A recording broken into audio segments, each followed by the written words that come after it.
And here we go. It's the 24th day of January, and we're locked and loaded for another episode of Voices. It's another fantastic Friday in the Love Slice of Paradise, also known as St. Christopher and Nevis, St. Kitts Nevis. And we say good morning to everyone, whether we are around the world. Good afternoon, good evening, whatever time zone you're in. Know that you're locked and loaded for another presentation of Voices on WINNFM 98.9 on your FM dial. My name is Socrates, and it's an honor and a privilege to be in your company. We send belated birthday greetings to Amber Hodge Lewis over there in Anguilla, still celebrating the big 4-0. To Chris Collins, how are things dealing with Ricky Sinak? Special hello to Rosemary Donald and the crew up there. We'll go to the names. And let's say hi and hello to Tessa. You know who you are. Thanks for logging on to the program. Okay. At this point in time, we're going to pause to give credit to our sponsors. Did we do that already? And we'll come back and settle down in today's presentation of Voices.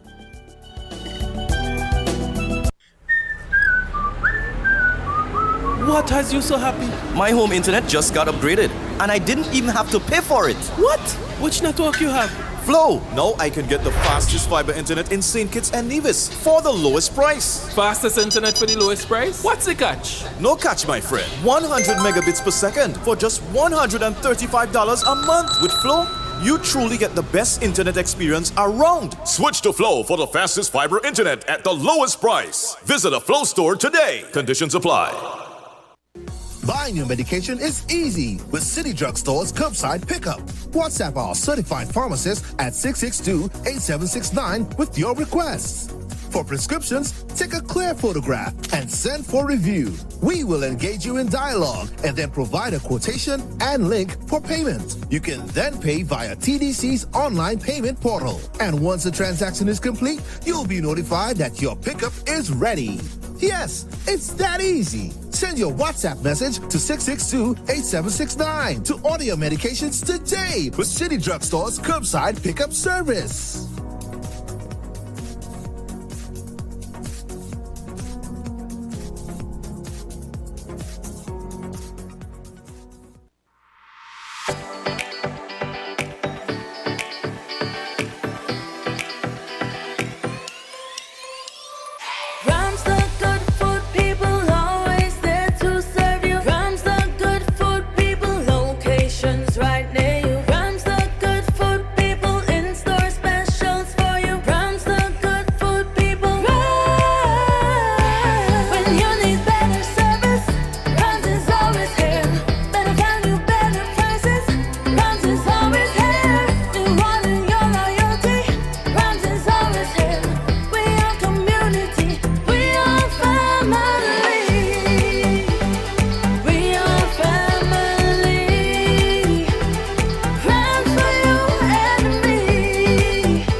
Once again, good morning and welcome back to the program. It's another fantastic Friday in the Federation of St. Christopher and Nevis. And of course, lots of folks are celebrating. We have to take pause to commiserate with those who are not having a great day. May have bereavement in the families. Those at the GNF not having the best of time. We are with you and going to just keep the pulse going. Let's see now, what do we have on the topic today? Let's first get to the salutations. Rosemary, Bag of Sugar up there in New York. Chris Collins, we shouted him already. Alfonso Bridges, once again, congratulations. Dr. Leader over there in the UK, that's the US, that is. And all the folks who are fan base of Voices and who every once in a while give us their contribution via email, text, or otherwise. Okay? Now, I have a text that was sent to me by a very respected young man, And I'm going to read it because I think it gives us perspective on cause to reflect. Whereas it don't generally generalize on our young people by lumping them all together, I want to read what this gentleman contributed to the program, and it may be part of our discussion today. And it says, I just finished watching a movie called The Boy Who Harnessed the Wind. It's a true story about a boy who built a windmill to power a pump that allowed his village to water their fields and survive. I also saw that very touching movie, very moving, and was inspired by it. So I'm on the same page with you in terms of the impact it would have. He goes on, great story.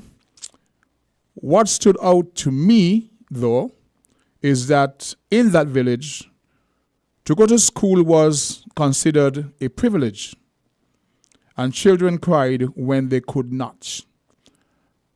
I remember my father telling me stories about when he was a little boy and using slates, etc., and some people went to school barefooted. Now, for generation now who don't know what slates were, it was, I would think, we'll say 8 by 10 jamster. You didn't have, okay, if I said tablet, the folks in me think it's one of these modern high-tech. It was a piece of slate, gray, and then you would get a nail. Most often you get a nail, and you would draw lines in it. You had a leaded pencil by which you would write and easily erase, etc. And this served as your books back then.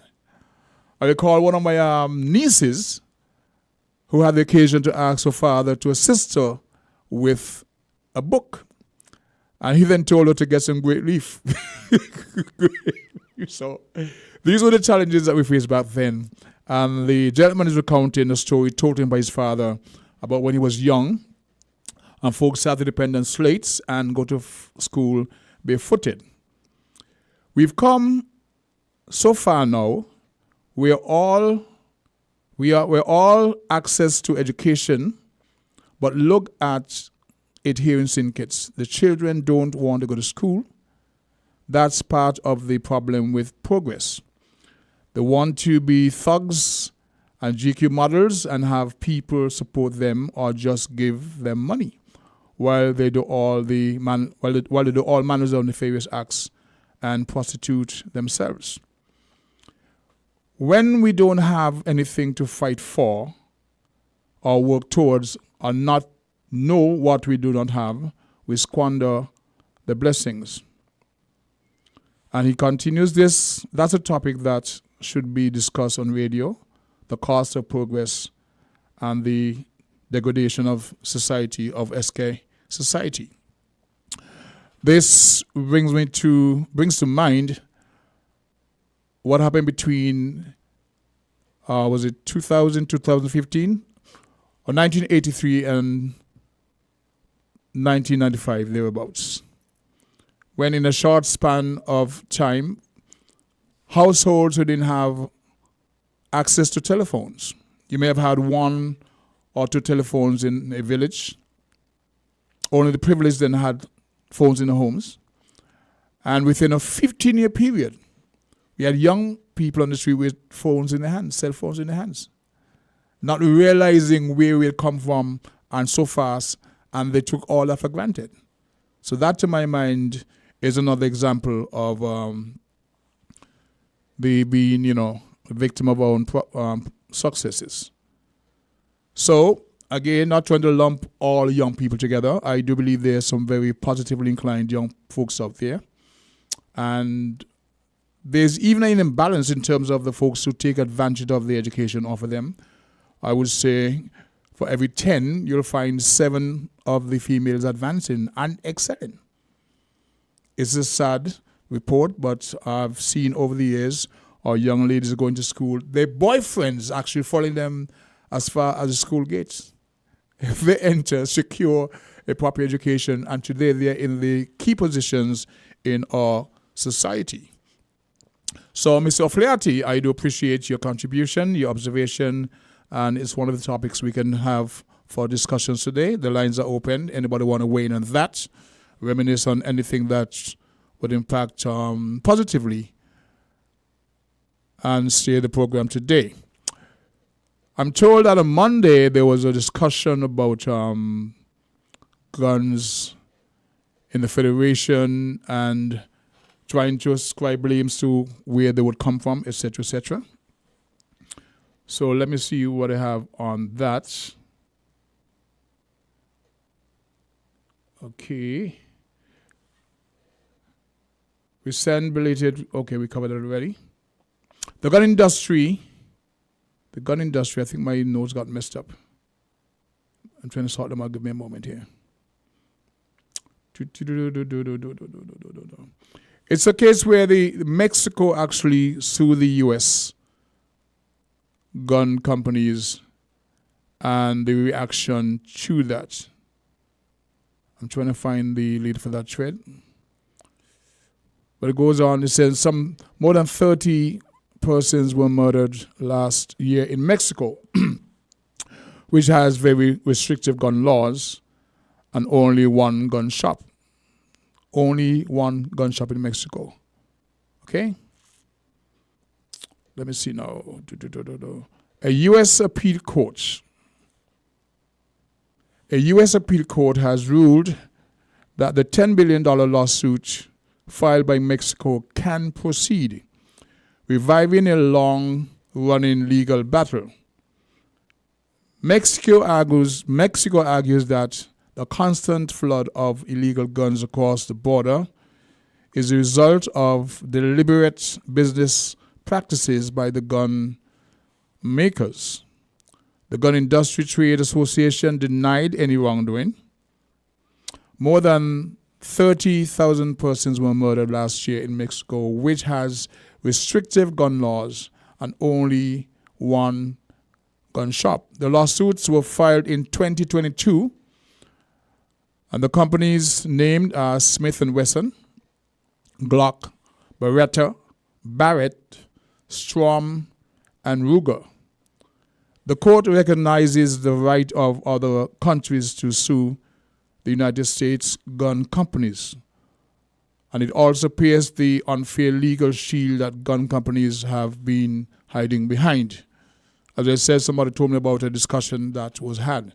So I'm making the comparisons. We here in Little SKN, we've had the questions raised from time to time about the influx of illegal weapons on the street, the impact it has on a society in terms of criminality, etc. And every time there's an incident, that question resurfaces: where are the guns coming from? What can we do? There has been some interdiction at the various ports, but once a person or people is determined to smuggle in weapons, those things will happen until measures are put in place to counter them. So Mexico, with all its resources, has been fighting this issue with the U.S. since 2022. A smaller court ruled against them. The appeal court ruled in their favor and recognizes the rights of other countries to sue the United States gun companies. What can we do? I think if we link that with the concern expressed by Mr. O'Flaherty about our very nonchalant attitude in terms of the opportunities available for us, we have to start there. Charity begins at home. We shouldn't have to wait until we have a problem or problem that's related to import of illegal arms to have an outcry. You have to, as a parent, take them, and well, actually the whole society, take whatever measures are needed to not only educate but reinforce the principles that governed us as a people, say even 20 years ago.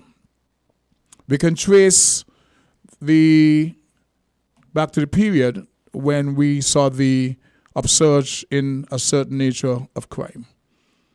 And take from that, and we've had discussions, we've had measures put in place to deal with what was a very nasty crime rate.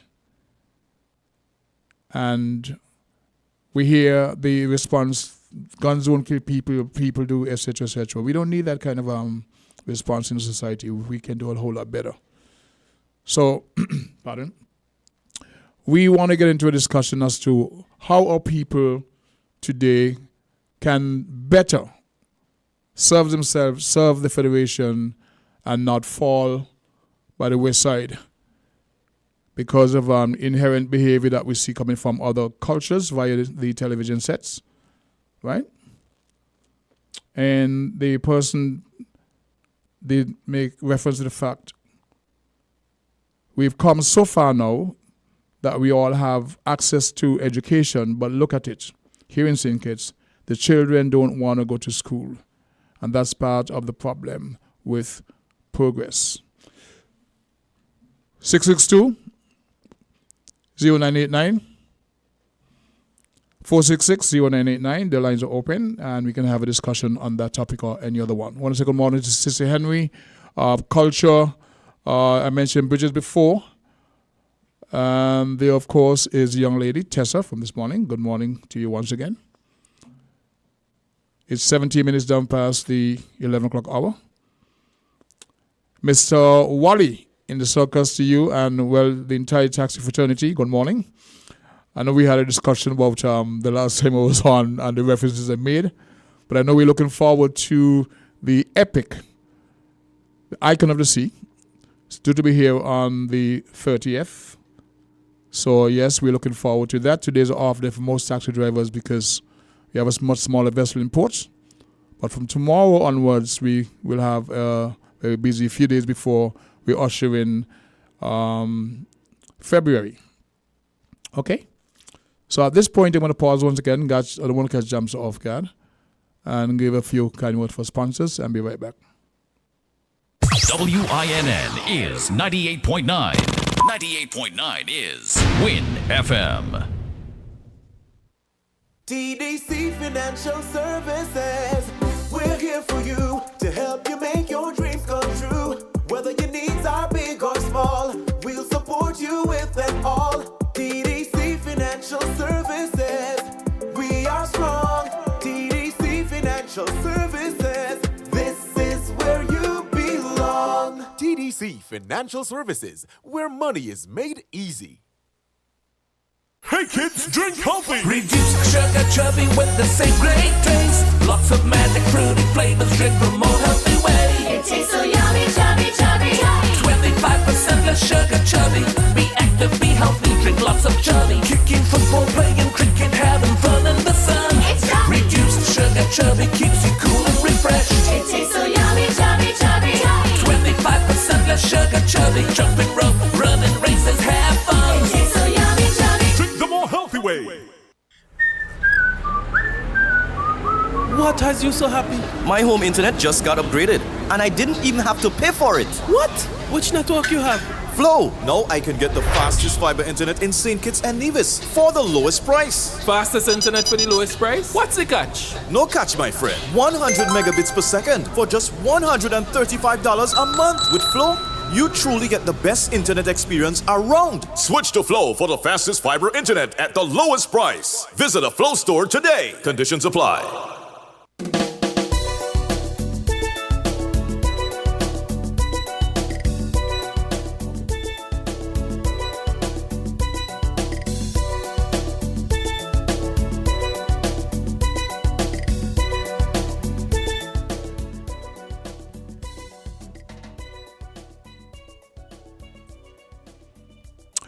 Once again, good morning and welcome back to the program. And we go straight to the phone lines. Good day, caller, you're live on Voices. Good day, caller, you're live on Voices. Hello? Okay, would have missed a call. I'm giving a chance. Good day, caller, you're live on Voices. Good morning, the King. Good morning, young fellow. Good morning, how are you? How are you? I'm okay, yourself? I'm doing great.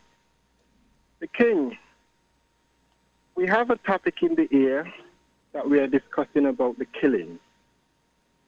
I throw a question now to EK on freedom, and I'm going to throw it out again. Let me ask you this, the king. Do you have need for a gun? I don't, and I don't. Okay. Now, we doesn't manufacture guns. Guns are leaving one port and they are coming into our port. Is there an appetite for our youth or whoever, the population? Do we have an appetite for guns? Now, I'm throwing this question out there because for those who feel like they need a gun, it is a weapon of death. It is not the only weapon of death. But what caused our brothers and sisters to want to kill? We are life. We are here to nurture nature. We are to live in harmony with our brothers and sisters, the king. Now, the enemy who manufactured guns, they are against life. Make no mistake about this. If you want to do your research, just look into the foreign military powers of this planet. Nature, they are against life. They are the common enemy. Now, why do they hate us, the king? Why do they hate us?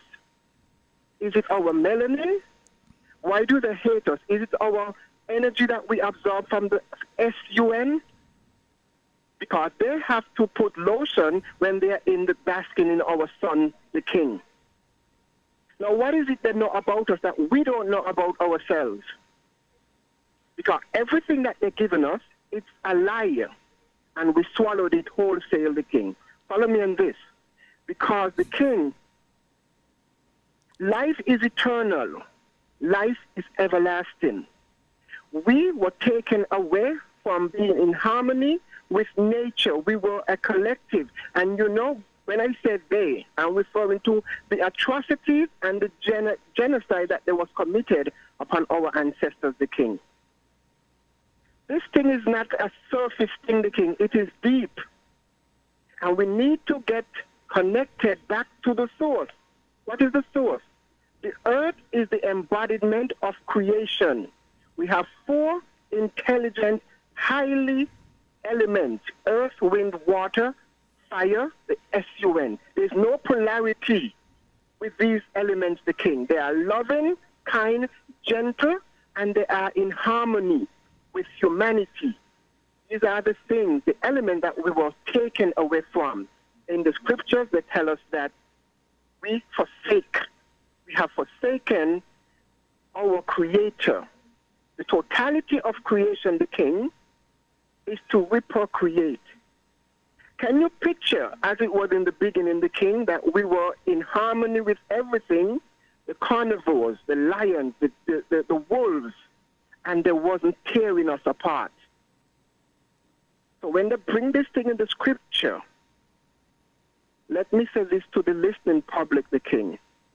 The scripture says, be silent and know that you are gods. Be silent and know that you are gods. We are gods and goddesses, and we have a common enemy.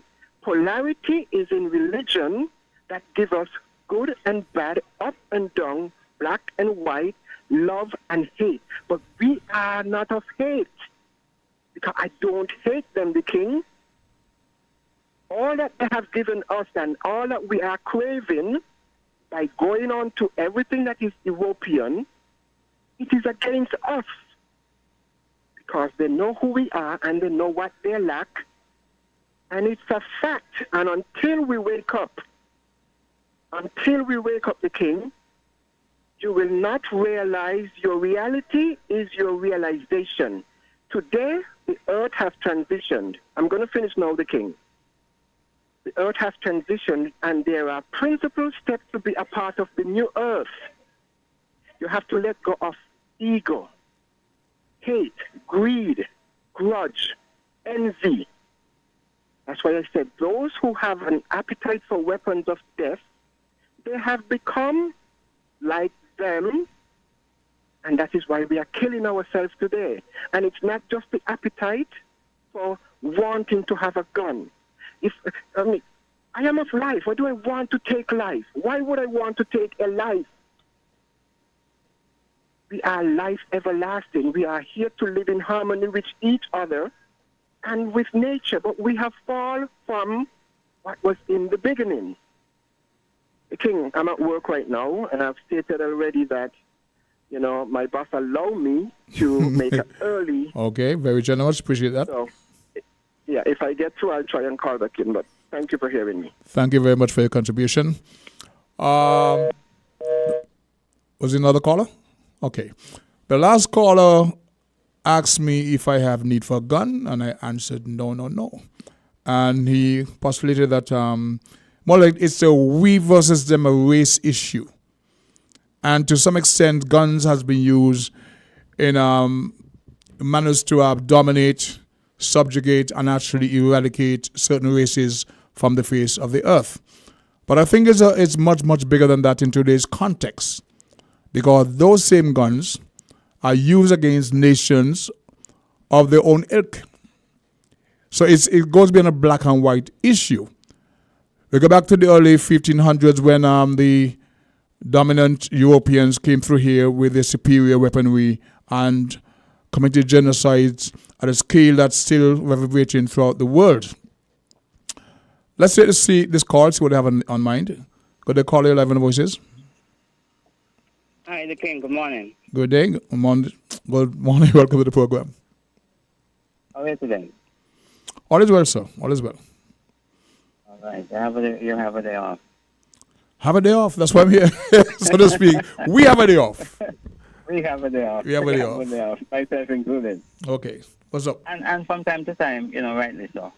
Deserving. I have counted probably 13 consecutive days, way back in the day, when there was 13 consecutive calls to ports. So, You understand? we make ourselves available when those moments. Of course, and arise. when not, we get busy. We make our contribution at all When not, levels. we do our other duty. Yes, sir. Yeah.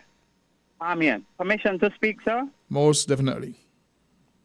Yeah, I listened to morning tea, I think it's yesterday morning, and I heard about the first homicide for 2024 according to the Gregorian calendar. And Yes. it's that. And so most of the conversation would surround our social ills, the things that continue to really pulverize in our community, that life has not become and has not seen as sacred anymore. May I ask you, I missed it. What was the gist of that conversation that you referred to?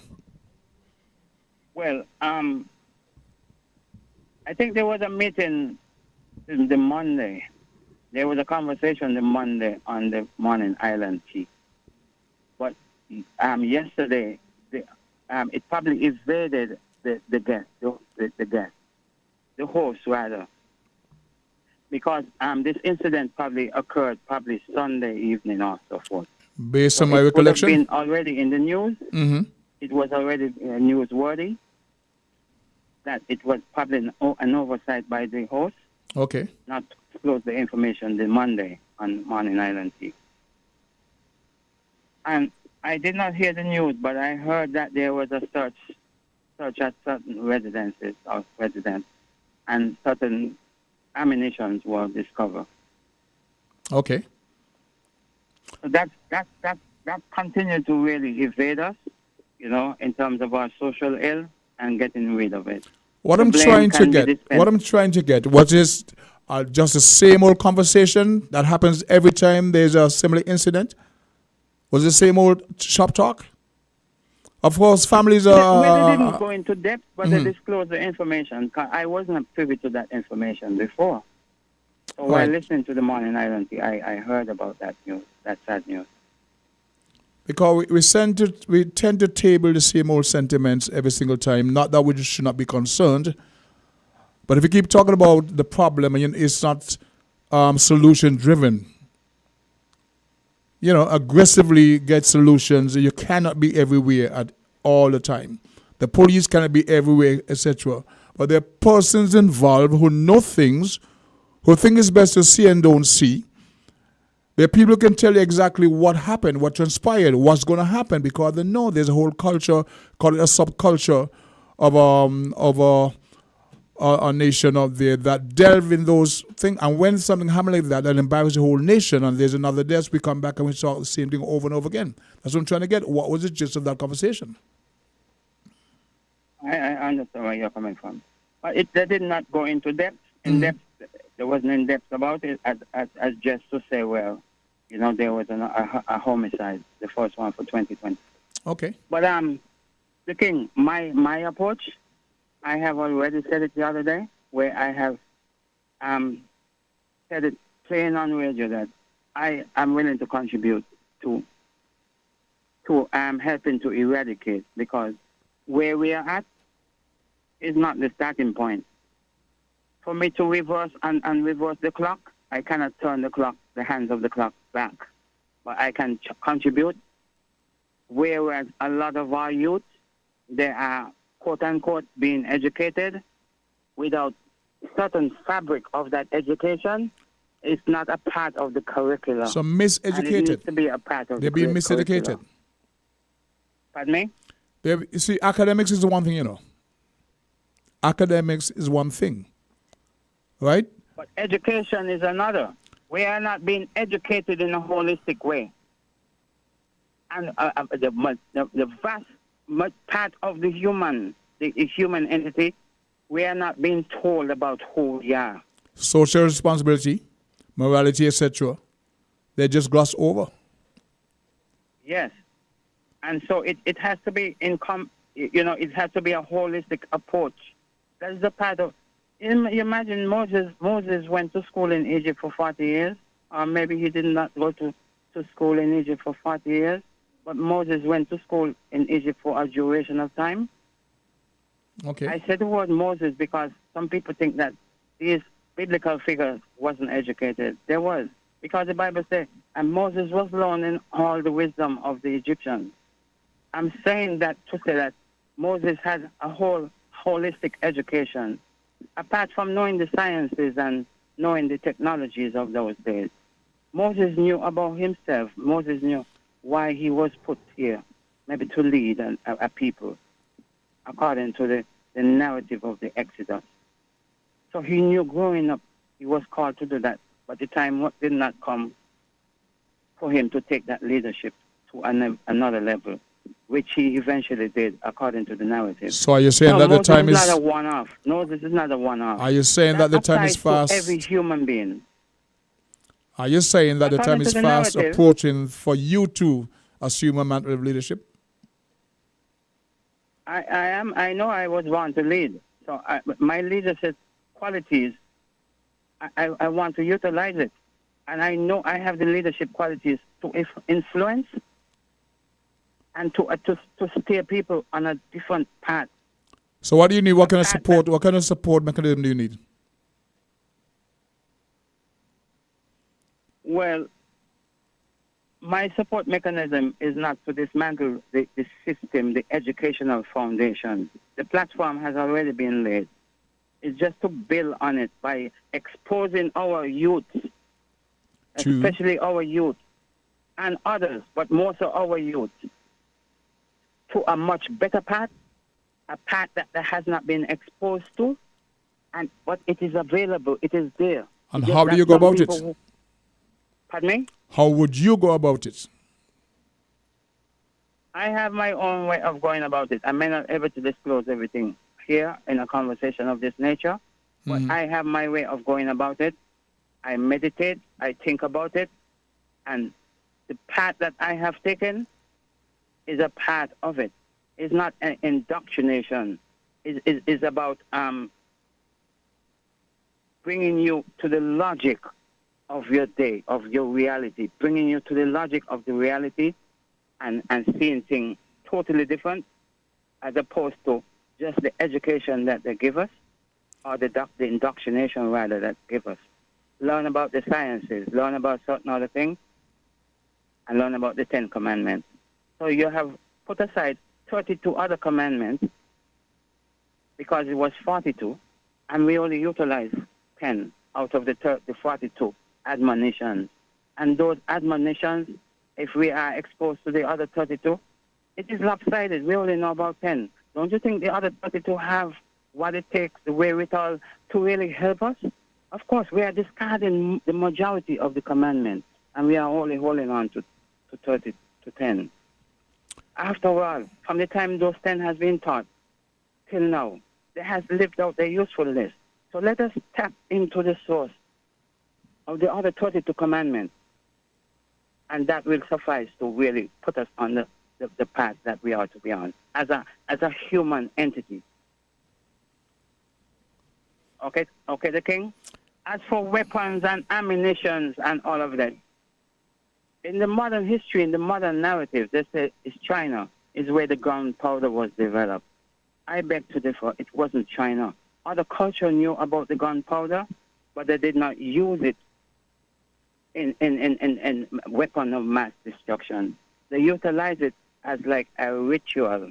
They use it in ceremonies where they would discharge, an explosion. For instance, the way how some people discharge an explosion, like when they say New Year's Day, you hear all these fireworks and so. It was used as in a ceremonial process, as opposed to discharging it towards a human entity, to annihilate, to get rid of a human entity, the way it's been discharged now. And a lot of it is being discharged now all over the world. You understand? Okay, got you. All right. Thanks for listening. Thank you for your contribution. My thing is, I would like to, I don't think if there was any study being done as to what percentage of young people you can say are exhibiting that inherent behavior. I would suggest that up to 90% of a younger population are very positively inclined.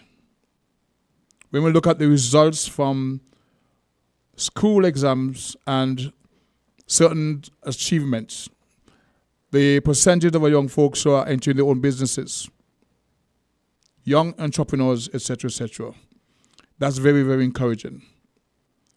So the smaller percent of our population that are exhibiting that negative inherent behavior, they're the ones who seem to be, I won't say generating or causing the major concerns in terms of criminality. And so we use a blanket phrase, our young people, or the young people in this, the young people in that. I find that's not fair at all. It's not a proper assessment. And the social engineers, I don't know what they're doing, how they're approaching it, but they need to be able to take the positive that's there, highlight it, right? It may serve to influence, I think it will serve to influence the percentages that are not inclined to conform with what we call societal norms. You're going to find criminality at every stage of demographic in our country, throughout the region. As a matter of fact, I was trying to find a clip of the Prime Minister of Trinidad, where he was warning that he has now to utilize the army to work with the police to try to contain that crime rate in Trinidad. And he said he's prepared to take the criticism from the public about, for lack of a better word, his heavy-handedness in addressing the crime situation. But he says he'd rather deal with that than have to deal with the cries of mothers who are losing the children. It's a tough call to make. Shall we continue with the same old vein, or take really seriously drastic measures to contain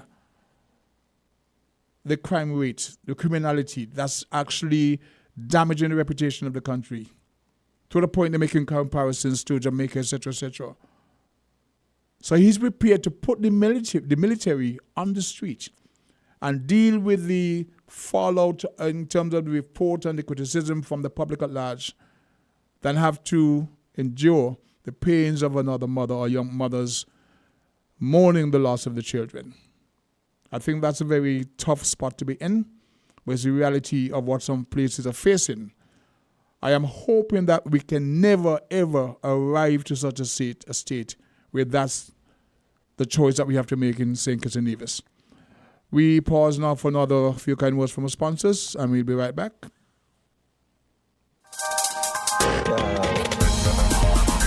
We're different.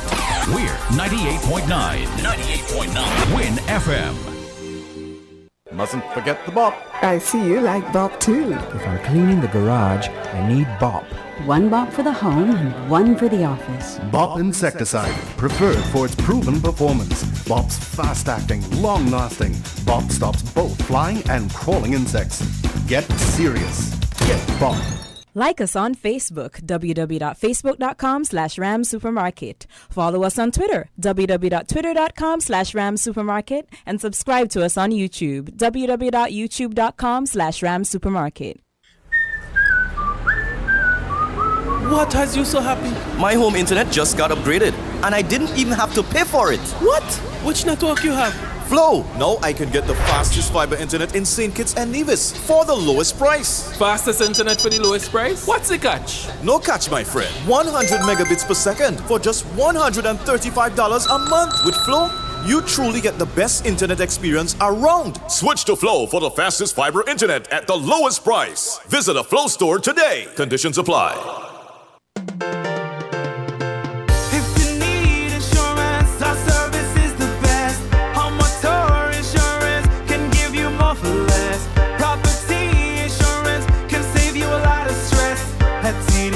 Insurance Company Limited. We care about your investment. Guarantee you peace of mind. The best team in the business. Guarantee you peace of mind. No other company will. Guarantee you peace of mind. Together we'll succeed and guarantee you peace of mind. CDC Insurance Company Limited, where you get more coverage for less.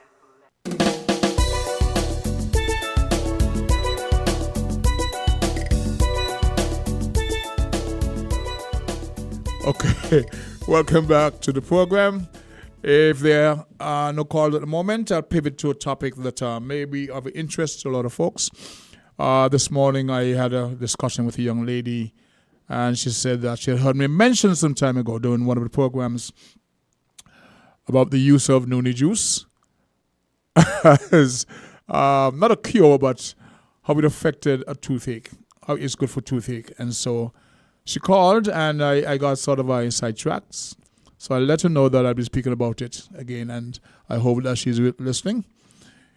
She was asking, how do you get the noonie juice? How do you apply it, etc.? Now, Jamster would know. You have someone pick it from a tree. When it's ripe, it's almost white. And then you put it in a glass jar to ferment. 2 weeks, 3 weeks. Now, if you have a toothache in the moment, you may want to wait 2 or 3 weeks for that as a cure. But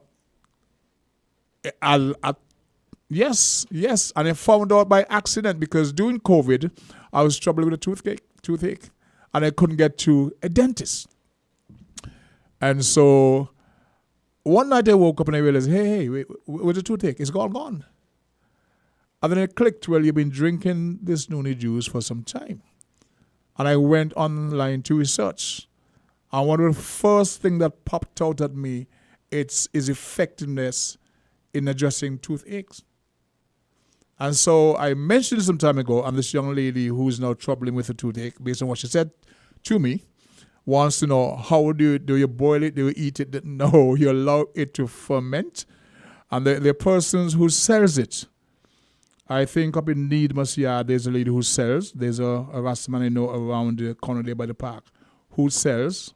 If you can give me a better direction, Jamster. He sells, I forget his name, but tall, fair-complected Rastaman who sells noonie juice. And it's really, really, Jabal is the name. I hope you don't mind the free plug for Jabal, young lady. If you can find Jabal. And he lives where, is that the street down there by, right below Ricardo's? That's where he lives. Oh, where Ricardo lives. How in Nupon site. Okay, so Jabal, who lives just below where Ricardo lives in Nupon site, he sells. Well, I know he used to sell because that is where MAP, Michael Music guys, noonie juice back in the day.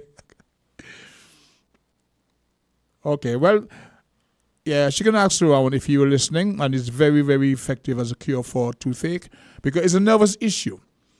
It has a plethora of cures, health benefits, but you should not be drinking it too often. And I learned from a herbalist that I was drinking it the wrong way, so to speak.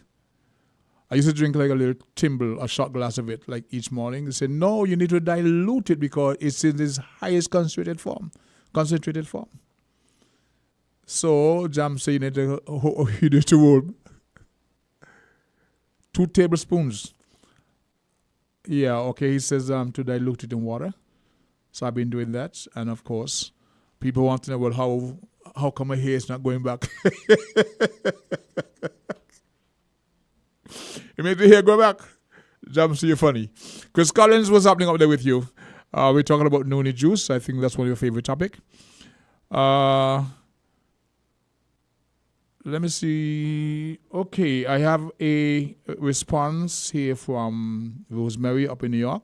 We were speaking about what the Prime Minister of Trinidad said about putting the military on the street. And Rosemary was saying that's exactly what he saw when he went to visit Playa del Maya in Mexico. No habla español. When she went to Mexico, that's what she saw. The military was on the beach.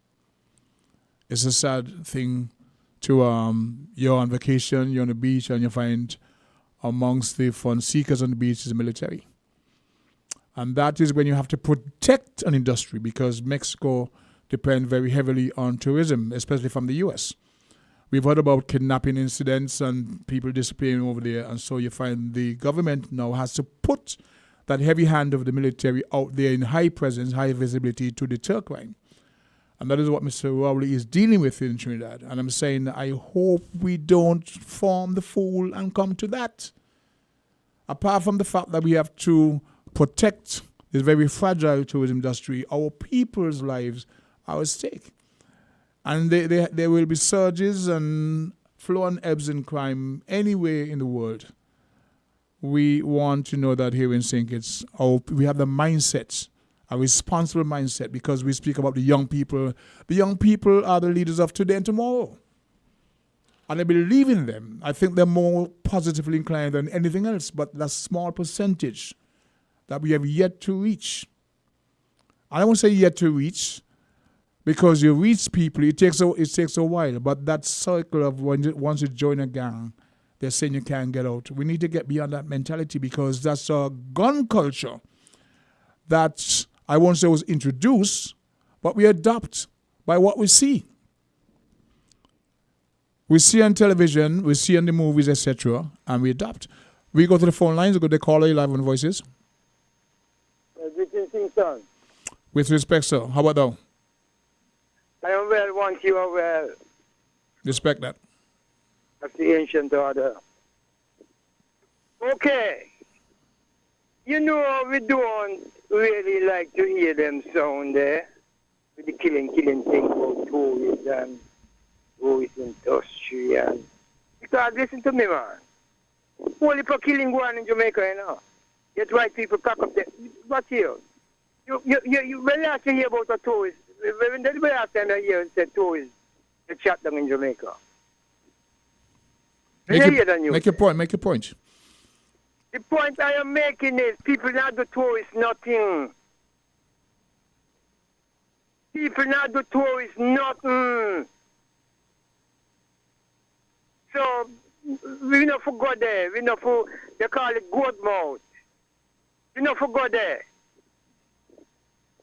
Yeah, we would just be concerned between killing each other and the mothers them will leave to ball and the families them differently. Yeah?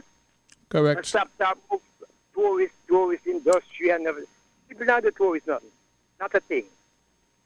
Oh, by the way, to them and those whom it may concern, for beef up security, because see we talk about fragile industry, you know.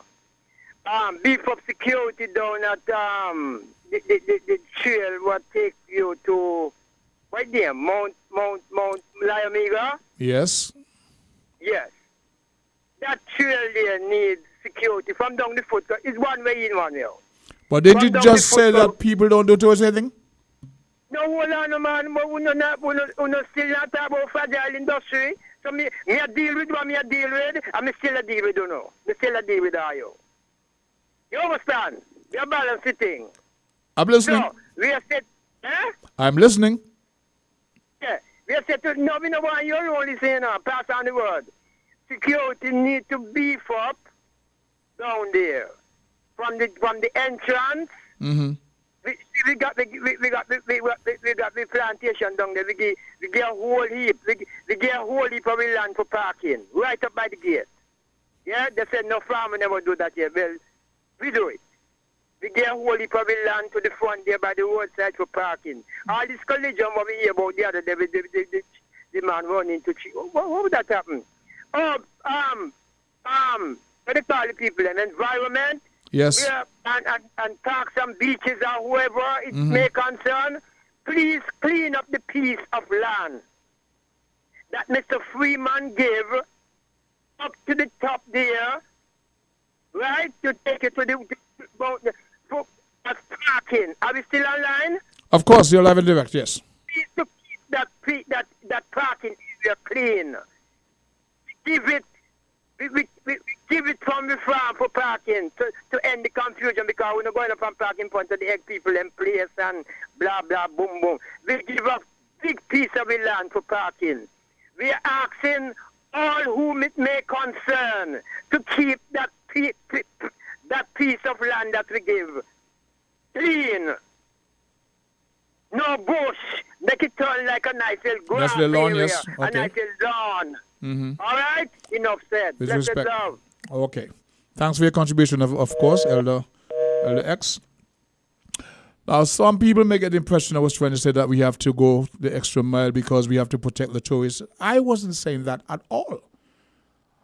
But if you're going to talk about Jamaica and ask the question of when last we heard about a tourist being attacked, if and when that happens, it's hushed down. But I can tell you from my experience, I stayed at a hotel in Jamaica some years ago, and the instruction was do not leave the compound. It wasn't all-inclusive. And there was an incident of a young man in a little boat who, to get to the guests in the hotel, he had to come around the far end in his little boat. You know? And there was security running him away. But he tried to reach out to me to buy some trinkets. I didn't want it, so I said to him, well, I don't. And the man cussed me off. I felt very, very bad for him because that is what he had to go through to get, to survive. But that industry is heavily policed. Heavily policed. And the guests are not encouraged to leave their compounds. So it's not as if what we have in St. Kitts, I wasn't trying to say that we have to go the extra mile just to protect the tourists. I spoke about our nationals' concern first of all. You know? So you're going to have crime in any level of society, and there are times when you have to have extra measures, you go the extra mile to make sure that what you have to protect is protected. So in Jamaica, since you brought it up, you won't find the average tourist walking the street in certain areas unless it's heavily policed. Make no mistake about that. So it's not about when last we hear tourists get attacked. That's not what I'm talking about. That's not what I'm talking about. I'm talking about our people, our young people, the positive ones, the ones who need to be reached, and what we can do to make sure that this topic doesn't come up like every once in a while and we have the same old policies, discussion, okay, crime and guns and where the guns coming from and this and that. Because Mexico, with all its resources, have sued the U.S. Gun manufacturers because of the devastating effect it has on the country. Over 30,000. So when we hear about all the criminality in Mexico and the guns, Mexico is saying the guns are coming from the U.S. gun makers who deliberately, as a business policy, sell these guns to the drug cartels and this and that. And a court has ruled in their favor, says that they have a right to sue the gun manufacturers in the U.S. So SKN, in a little way, we won't have that kind of redress to deal with such issues So we have to appeal to our people the best we can. Reach in all the pockets of where we find inherent behavior among our young people and appeal to them. There were many who were very critical of the peace program, and still today they thought it was a wrong approach, but something was being done. And in Barbados, it was encouraging to read that the government of Barbados was adopting similar policies that proved effective here in St. Kitts. So the measures that can be taken, they will not guarantee 100% cure.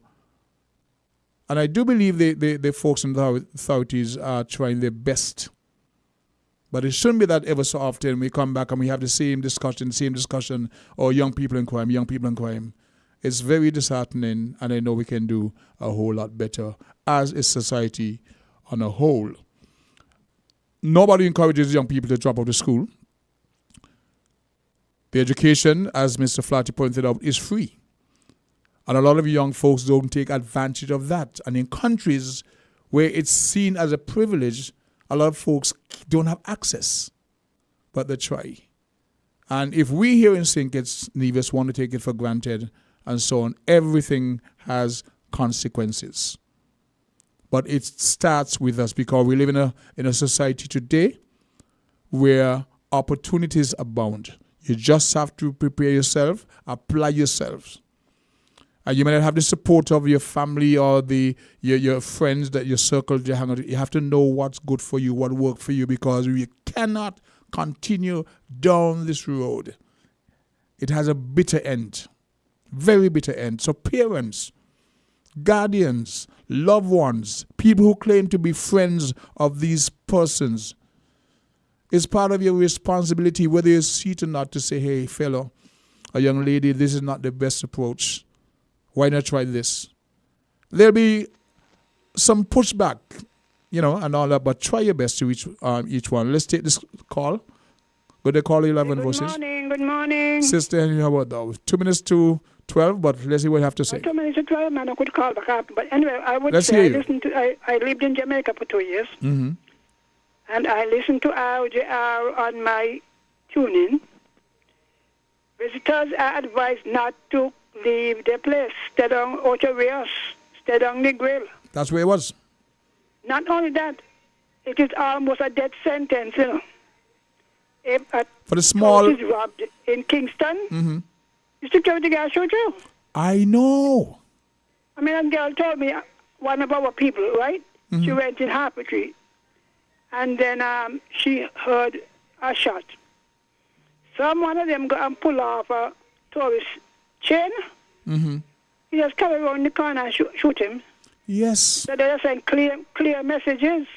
And this week I heard a Jamaican complaining about the impact of tourists.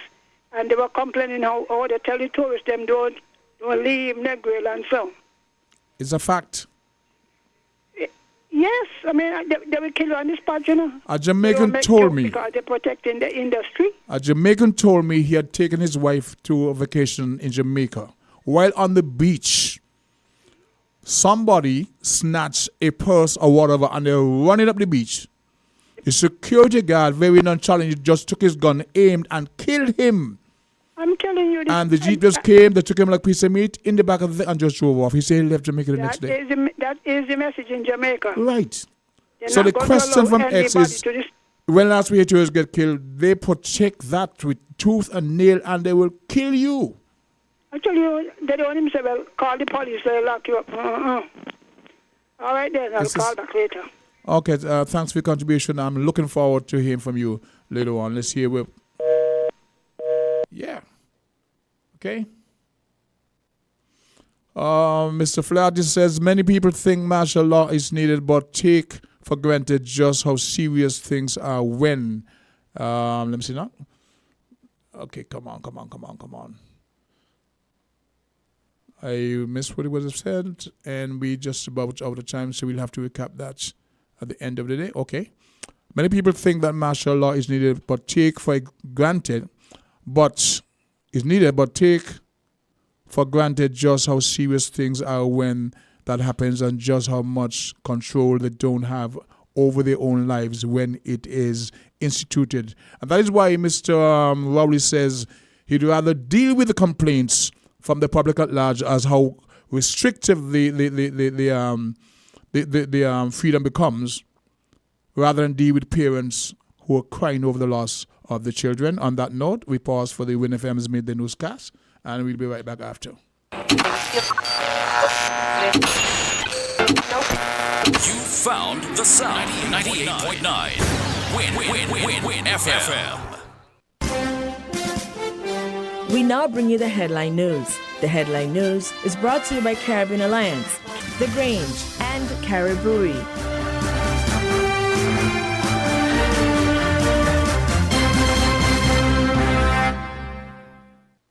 Did you know that the Grange Healthcare Facility is the first purpose-built, non-governmental healthcare organization on St. Kitts?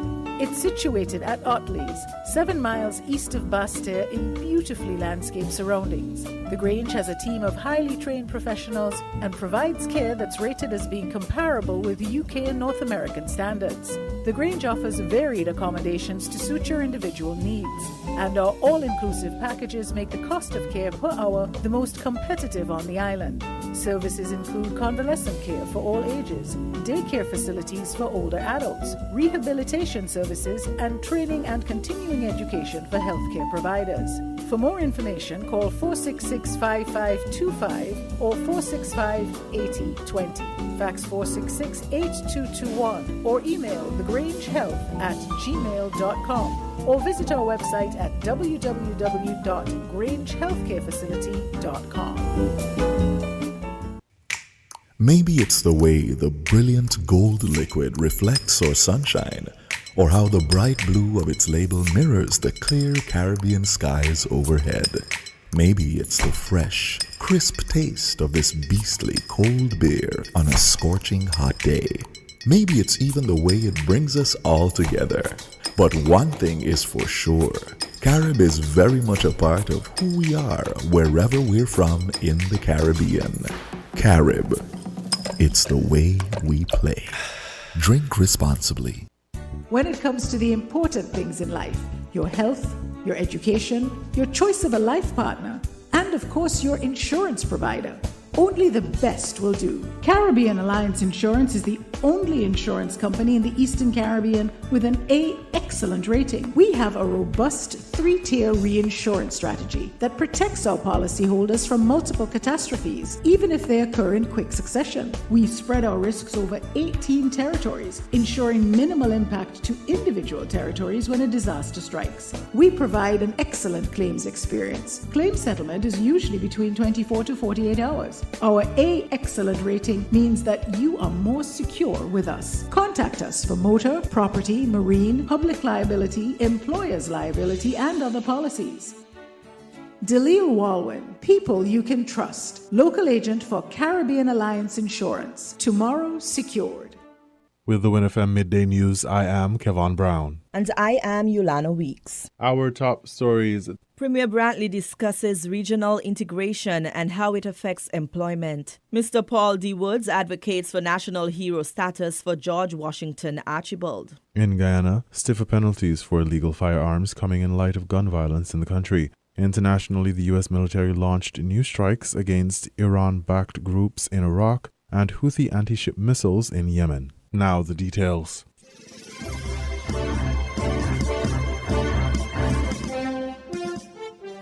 The free movement of people in the Organization of the Eastern Caribbean States, OECS, makes it favorable for job competition, explained Premier of Nevis Mark Brantley during the Wednesday, January 17 edition of On the Mark. The OECS, as we know, we share the EC dollar, we share common court, we share common aviation authority, we share common stock exchange, we share a lot of things. And we have become a very good example of regional integration for anywhere in the world to look at. The only place we have not integrated within the OECS is the political area. But I say that to say this, that when we see people here in St. Kitts and Nevis, and they tell you they're from St. Vincent, they're from Dominica, they're from Grenada, they're from St. Lucia, they're from Antigua, as the case may be. I want you to understand that the protocols that are in place are such that there is no government that can stop them from coming, because that is what we have agreed. And equally, if we were to find opportunity in St. Lucia or in Dominica or in Antigua, then it works the same way within the context of the OECS. I'm not saying that by way of explanation per se. I'm saying it so that our people understand that these are the realities. And as we integrate and open up the region, and as our people start moving around freely, what it means is that it will become more competitive for work. Brantley suggests that citizens take advantage of whatever job opportunities are available instead of complaining. He said foreigners are gaining employment, advancing and building their lives in Nevis. We're also seeing a healthy inflow of individuals who are coming in from parts of the Caribbean and parts farther afield. And they too are coming seeking work and gaining employment here on the island of Nevis. I believe it's a good thing. I keep saying that the state of immigration, that is, people coming into this island, is the best indicator of the economic upturn and the economic fortunes of this island. People do not leave their countries to go to countries where there are no opportunities. People are leaving their countries to come to the island of Nevis because they know that in Nevis there are opportunities. St. Kitts and Nevis has the highest minimum wage in the OECS at $430 per week, which is slated to increase to $500 per week on July 1, 2025. Brantley believes that a fairly good economy, along with opportunities, helps to attract people to the island. At the 53rd meeting of the Organization of the Eastern Caribbean States, OECS, in May 2011, the authority made a decision to grant OECS citizens and their qualifying family members within the Eastern Caribbean Economic Union, ECEU, several benefits. Under the OECS Free Movement of Persons regime, citizens are allowed indefinite stay, where they can live in any protocol member state indefinitely, receiving an indefinite stay stamp upon arrival. Citizens are open to hassle-free travel, where they are allowed to travel within the Eastern Caribbean Economic Union with a valid government-issued picture ID, such as a driver's license, national identification card, and voter's card. There's the Citizens Mutual Recognition of Driver's License, where OECS citizens can also drive within any protocol member state using a valid driver's license issued by their home country. No work permit. OECS citizens and their third country spouses can work in any protocol member state without obtaining a work permit. The Free Movement of Persons regime was established on June 18, 2010, under the revised Treaty of Basse-Terre. Between November 2023 and December 2024, the Organization of Eastern Caribbean States Commission held a series of country missions to the protocol member states. One of the aims was to promote national action that would fully establish the Free Movement of Persons regime.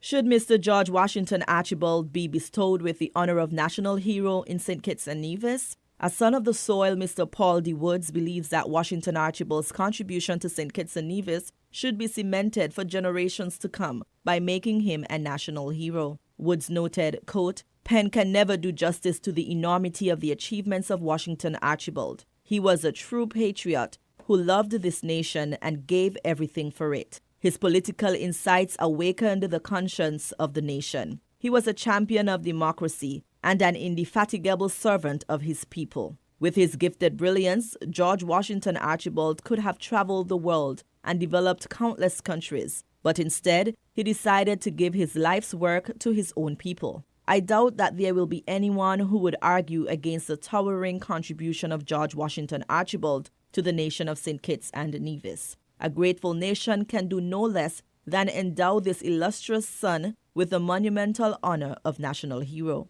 End quote. Woods summed up who George Washington Archibald was using the following descriptions. the personification of creativity and the genesis of pioneering concepts. A giant in the world of education. A gifted author with an inherent ability to transform lives. A consummate shepherd who directed the nation to realize its capacity for human development, and a man with a persistent and powerful voice. Paul D. Woods also recalled some of Washington Archibald's contributions to St. Kitts and Nevis. Quote, teaching and impressive reporting on current issues were some of the many brilliant services he provided to our nation through his prolific writings. Mr. Archibald was a warrior for justice, and many times the only voice for the upper mobility of the poor. If there were even the appearance of marginalization, victimization, and exploitation of our people, Washi's pen would vigorously condemn such dreadful social maladies, Woods recalled. Quote, he was the first local grammar school principal in our nation. He was one of the first to start a business college to allow those who did not achieve it through the normal academic systems to be able to aspire to anything they wanted. For years, he was the lone voice advocating for the name of Pall Mall Square to be changed to Emancipation Square, Woods recalled. The writer added, quote, it was he, Washington Archibald, who first relentlessly fought for the decriminalization of cannabis in our nation to allow our Rastafarians to have access to the bountiful resources that this particular industry generates, end quote. In Woods' opinion, the nation that St. Kitts and Nevis is today is to the credit of George Washington Archibald. Quote, the gains that we have made today as a small developing nation to a considerable extent are due to him.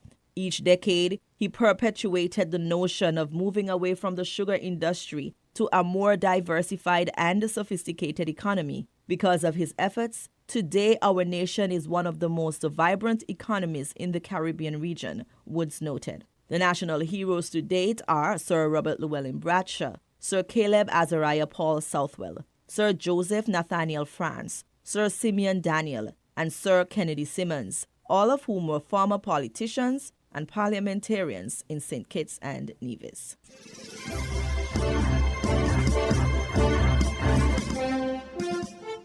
In regional news, in Guyana, stiffer penalties for illegal firearms coming in light of gun violence in the country. The Guyana News Source has that story. 1 week after he declared that there will be no amnesty period for illegal firearms and holders of illegal firearms should just throw them into the compound of police stations, Home Affairs Minister Robeson Ben today told the National Assembly that the government intends to increase the fines and penalties for persons nabbed with illegal firearms. While offering his support of Budget 2024 and the billions of dollars allocated for the security sector, Minister Ben said there are a number of initiatives that will be introduced to curb the crime situation in the country. If you have an illegal firearm, we will fine you. We'll increase fines in relation to that. We'll increase fines in relation to road deaths, in relation to issues related to bad traffic work. We believe if you have a firearm, turn it in. Don't set us up for us to pay for you to get money in relation to handing in a firearm, and then we don't know necessarily the lineage, what it was done with it, and we will give you money for it. Amnesty is for another time in relation to firearms. Opposition Member of Parliament Kemraj Ramjatan, who is a former public security minister, told the National Assembly during his budget presentation that the government has no real plan to address the crime situation. He said with all of the resources being channeled to the sector, there should be better results. But Minister Ben told the National Assembly that there have been results. He said serious crimes are on the decline, while admitting that murders and gun crimes have been on the increase. In Guyana, in spite of all the bad things you see happening, it is true that murders increase. It is true that we have an increase in domestic murders. It is true that we have disorderly murders, which are creating a great burden of the police force and the communities which they secure. But overall, crime continues to drop the decline under the PPPC in government. The Home Affairs Minister said the government's Safe Community Initiative is bearing fruit, and there is now more collaboration between the police and the communities they serve. And turning his attention to the Guyana Fire Service, the Home Affairs Minister noted that more than 4,000 calls were placed at the fire stations across the country last year in relation to fires. He said the threat to private and public properties, along with businesses, due to fire is insurmountable. He said persons need to be more cautious. And so the overall question of fire safety is a particularly important one for us. We are investing more and more in relation to fire protection. We are buying new vehicles, water carriers. We are buying a new fireboat in relation to the amount of work and the response thereto being done on the harbor in Demerara and for other places. We are looking at putting in place new fire stations. We have just completed one at Wales, and we anticipate looking at more fire station emplacements. And as it relates to the Guyana Prison Service, the Minister of Home Affairs said there will be increased monitoring and security at all prison locations this year.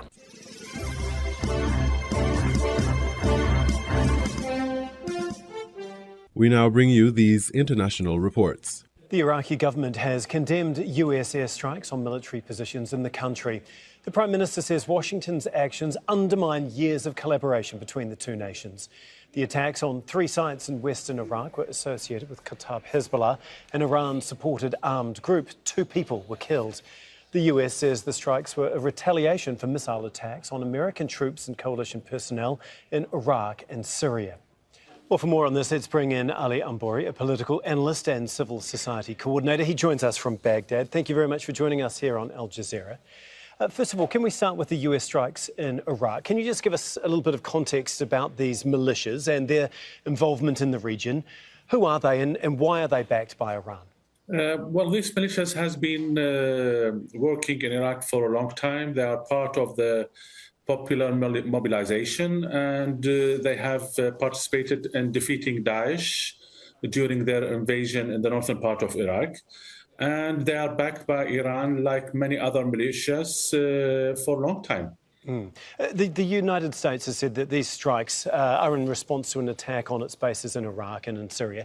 Is this an abuse of the security agreement between the US and Iraq, like Iraq's government claims? Well, the conflict and the continuous airstrikes done by the United States and by these militias on military bases where the United States Army is based has been ongoing before Gaza, and now it's more happening after what's happening in Gaza and Palestine. So these strikes is quite unfortunate because it doesn't solve the problem and it might lead to more escalation of the situation. Iraqi people in general feel that some of them, we shouldn't be involved in this conflict in general, and some others feel it's a responsibility of these military groups to support the people in Palestine and Gaza. Does it feel there that Iraq is being sucked into this conflict against its will? Probably some may feel that, but at the same time, Iraq is heavily involved in the region, and Iraq has a good relationship with Iran, and Iran, of course, is taking the side of the Palestinians against the aggressors and the occupiers, the Israelis. And we feel as long as there are multi-powers, including, of course, the United States, who are supporting Israel, that in turn, we have as well to support the Palestinians with whatever we can. Yeah. In relation to the US's relationship with Iraq, I mean, Iraq's government has said that this undermines years of cooperation between the two countries. Is that all at risk now?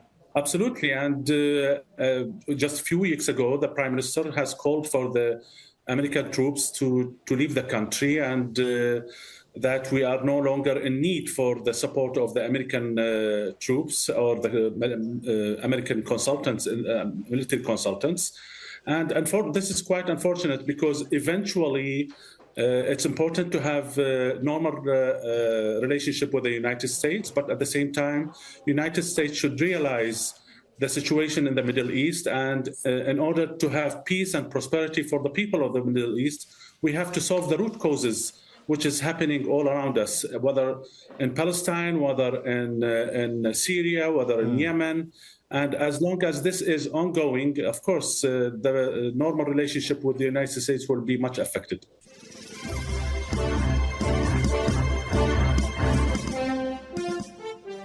Next, we're going to talk about rhinos because an international team of scientists has successfully implanted an embryo into a southern white rhino for the first time.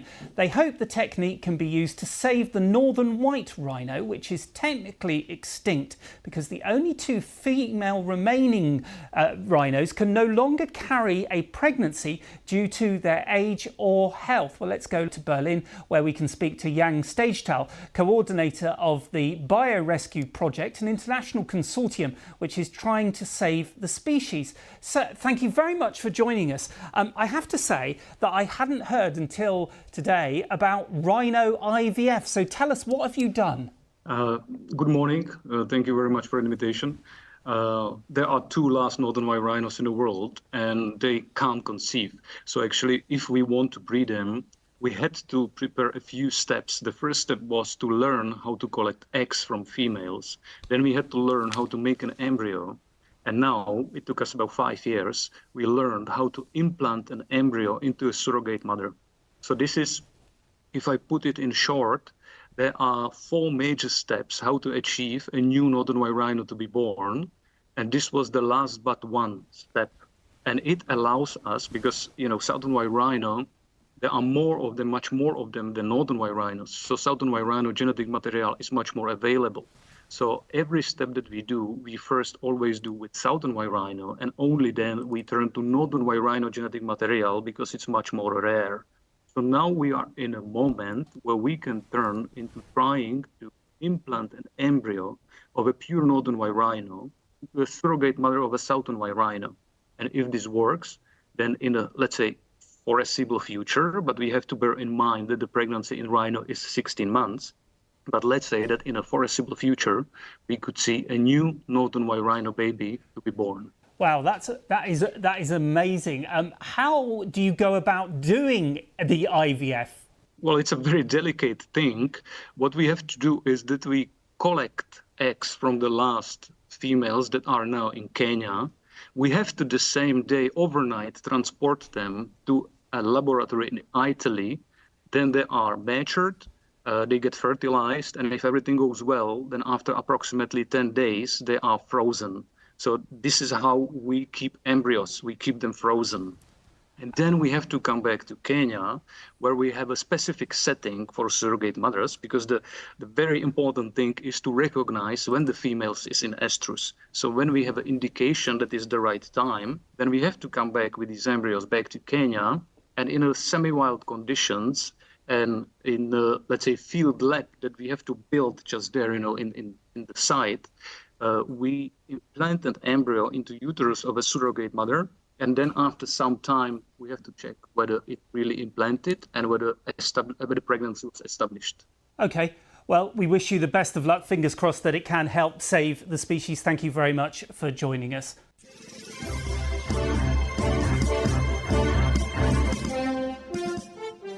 We're going to go to Thailand next, and a big ruling there that has been in a very closely watched case. The Constitutional Court has ruled that the progressive former Prime Ministerial candidate Pita Limjaroenrat was not guilty of violating election law. He was accused of holding shares in a media company that was prohibited by Thai election law, but argued the outlet had become defunct years ago. His Move Forward party won the most seats in last year's election, but failed to form a government. He will now retain his seat in Parliament. Well, let's go to our Southeast Asia correspondent, Jonathan Head.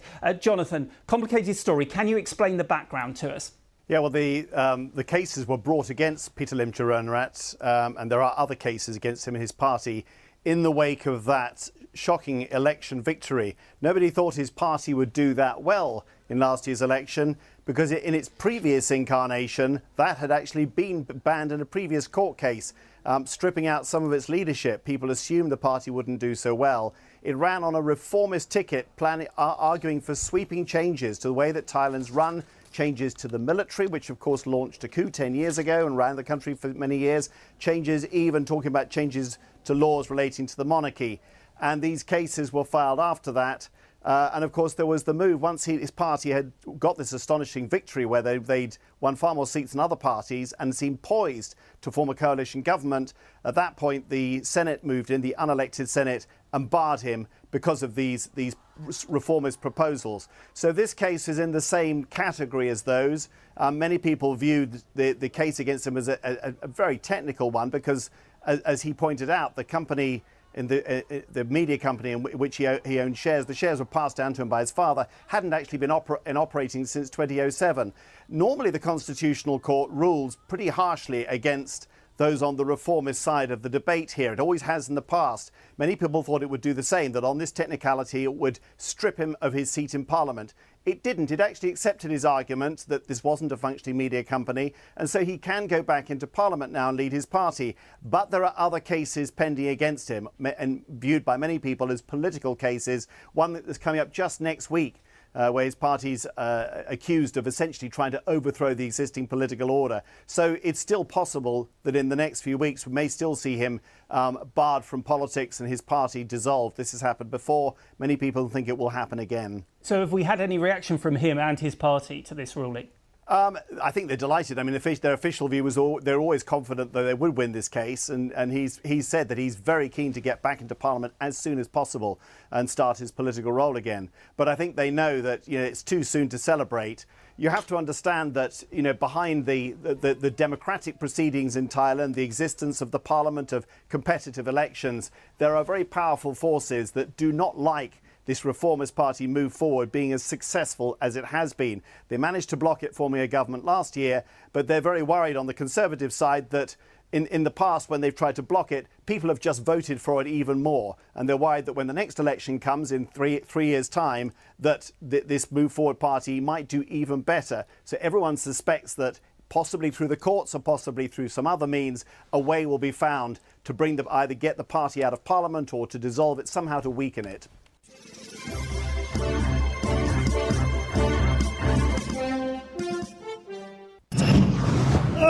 Several people, including firefighters, were killed when a truck carrying 60 tons of liquefied natural gas crashed and exploded in the Mongolian capital of Ulaanbaatar on Wednesday. That's according to Mongolia's officials. They added that around a dozen people were injured by the fire near the Dunjingrav market. More than 600 firefighters in 100 vehicles were involved in putting the fire out, which was eventually extinguished. And Mongolia's Emergency Management Office confirmed on Facebook that 3 National Fire Service officers were killed.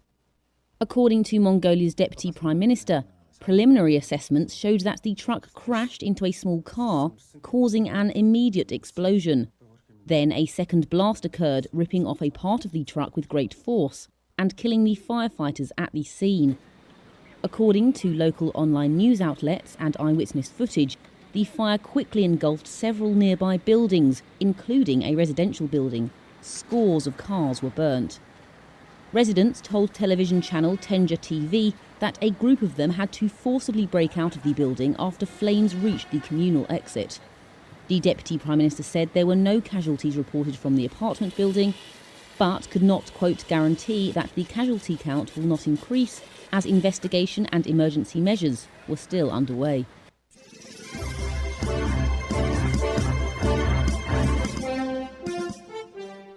You were listening to the Midday News on WINNFM 98.9. The headlines? Thank you for listening. That was the WINNFM Headline News. The Headline News was brought to you by Caribbean Alliance, The Grange, and Caribou.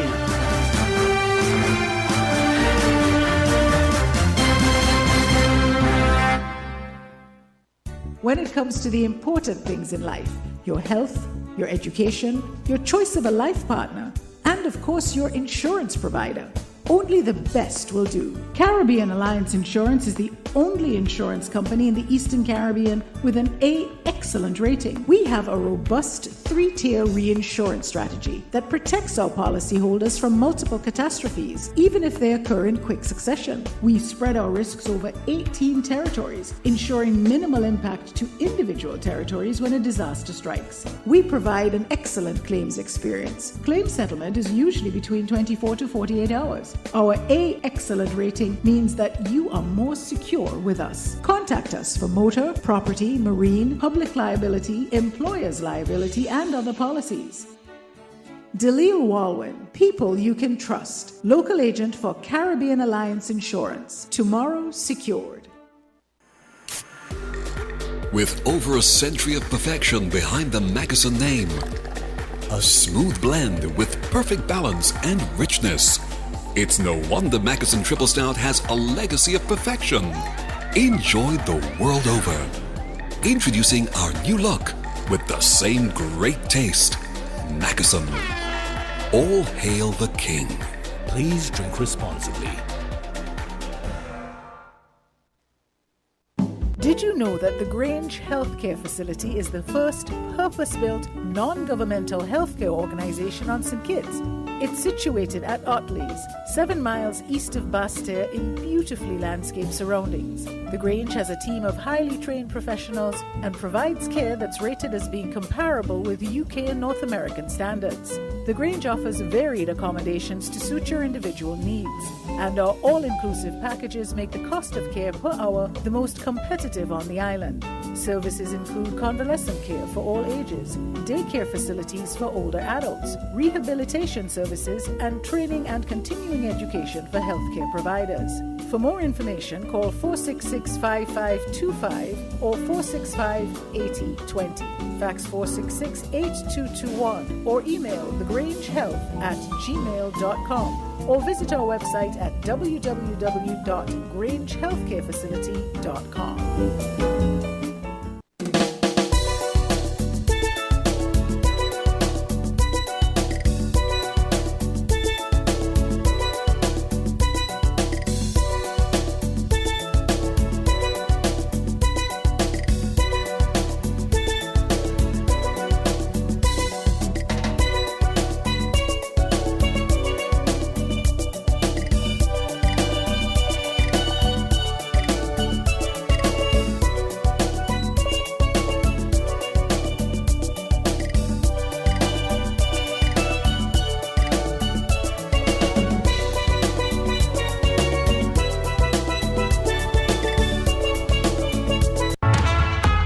Value Mart IGA is helping you spend less and save more. How, you ask? Essential Everyday and Equiline. Spend less on our Essential Everyday products and get the best quality, the best taste, and the best value. Spend less for all your family health and beauty needs with the Equiline brand of over-the-counter products. Portsmouth Value Mart IGA is helping you spend less.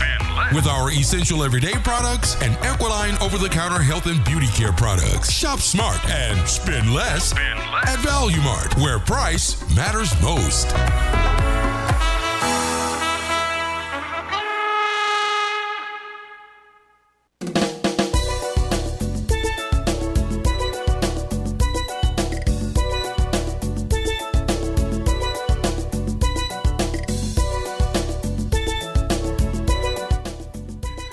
It's 12:34. I just left next door by Jamster. Let me tell you something. He's wearing a sweater. I understand why it's cold in here.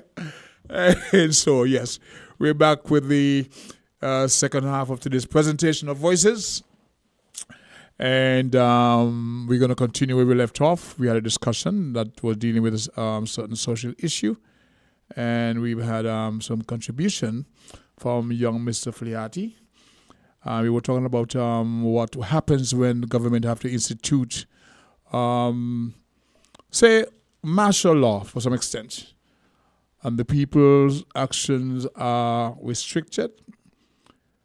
The Constitution, to a very large extent, is suspended, and the military has powers to interdict and search and stuff like that. We don't want to get to that. It's a far cry. There's nothing that says that's going to happen shortly. But when things get out of hand, these things happen. Well, let's see now. We were talking also about the ratio of our young people who are excelling, and there's a very there's an imbalance when it comes to the male versus female ratio. If you look at most of the offices in the Federation, they're filled by our females. Leadership roles, to a very large extent, in terms of PS and CEO of corporation, they're mainly female, and I'm very happy with that. But there has to be a reason and foundation for that. Okay? And there's been societies that addresses boys at risk and stuff like that. So there has been discussion, there's been attempts to address the imbalance in terms of how people develop the society. One person says one of the reasons why women are now excelling because they can depend on the men. What do you say about that, Jam, sir? Because men who were seen as the breadwinners of the family had a lot of clout and sway, and women felt they had to depend on them and stoop to conquer because their livelihood were dependent. The children welfare was dependent on the father, the main breadwinner of the family, and all that. And so they've changed that entire dynamics. Now the women are the greater, to a very large extent, they're the ones who are earning the greater revenue. They're no longer depending on a man to buy a car for them or rent a house for them. And so that's a very good thing. It's not because of a woman movement, but that's a person's perspective that women now can no longer depend on men, and so they do their own thing. What do you say to that?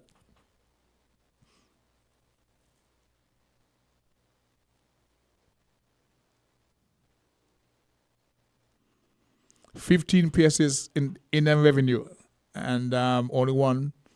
Mm-hmm. And I said it years ago because I was actually studying what was happening, and I was thinking the day will come when the women becomes the employees of the ex-boyfriends who were just forming the fool around town. And it has happened. And I'm saying congratulations to them. It's a wonderful thing for our society as a whole on a learning curve. Right? So let's see what the Good Day King, thanks for entertaining the topic. The notion of imbalance as to who is assessing education is real. A lot of it is because of progress which shows the benefits. What I also find is a strong contributor is the fact that women now see how unreliable our men are. Lord, man, you're punching me below the waist, man. Women see how unreliable our men are, and the notion that a man stays with a woman because they have a child together no longer exists. Am I reading that right? And the notion that a man stays with a woman because they have a child together no longer exists. Many people, okay, then we go down to the whole thing with martial law. All right, so yes, that era is long past. And I do believe in people being self-employed. I see a lot of vendors around town. I would say an equally amount of men and women, and I do support the local vendors as best I can sometimes. And this is a good point to make right here and now. I've asked so many vendors around town who I want to support. You have to have drinks on your tray for diabetics. A lot of folks want to buy your drinks. They're too sweet. Have a couple drinks on your tray. And I've been saying this to them for years. When you come in town to vend and you're offering drinks and certain things, make sure you have people's health concern in mind. I know you don't really cook for the public. You cook for yourself. You bring it out and hope the public to buy. You know? So for the vendors I support, I've said to them several times, have you any drinks for diabetics? No. Well, you just lost a sale. I really want to support you. But on a general sense, I I do support the vendors, the men who come to Port Zante. And we know we had the issue a couple of years ago with the vendors being moved off the street. So they had to become mobile. They have their little coolers dragging behind them or bag laden with drinks. And of course, it's a very good thing because not everybody wishes to be reliant on the government. Being self-employed, being a young entrepreneur is a very good thing, etc. But try to, when you're making drinks and things for the public, work with some, label them, sugar-free or whatever, and you'll find that your business really expands. Today's Friday. We know, of course, when I'm done here, I'm going to go to the circus and buy my... No, today's not Friday. What am I saying? Today's Wednesday. So, Chris, what are you talking about? But normally on Friday when I'm done here, I go to the circus and buy roti again because I like to support the vendors and the young folks who are doing so much to help themselves. So it's not an all condemning view on society and young people. Many of them I admire, and they're people like me who really stands to benefit by encouraging that kind of entrepreneurship, right?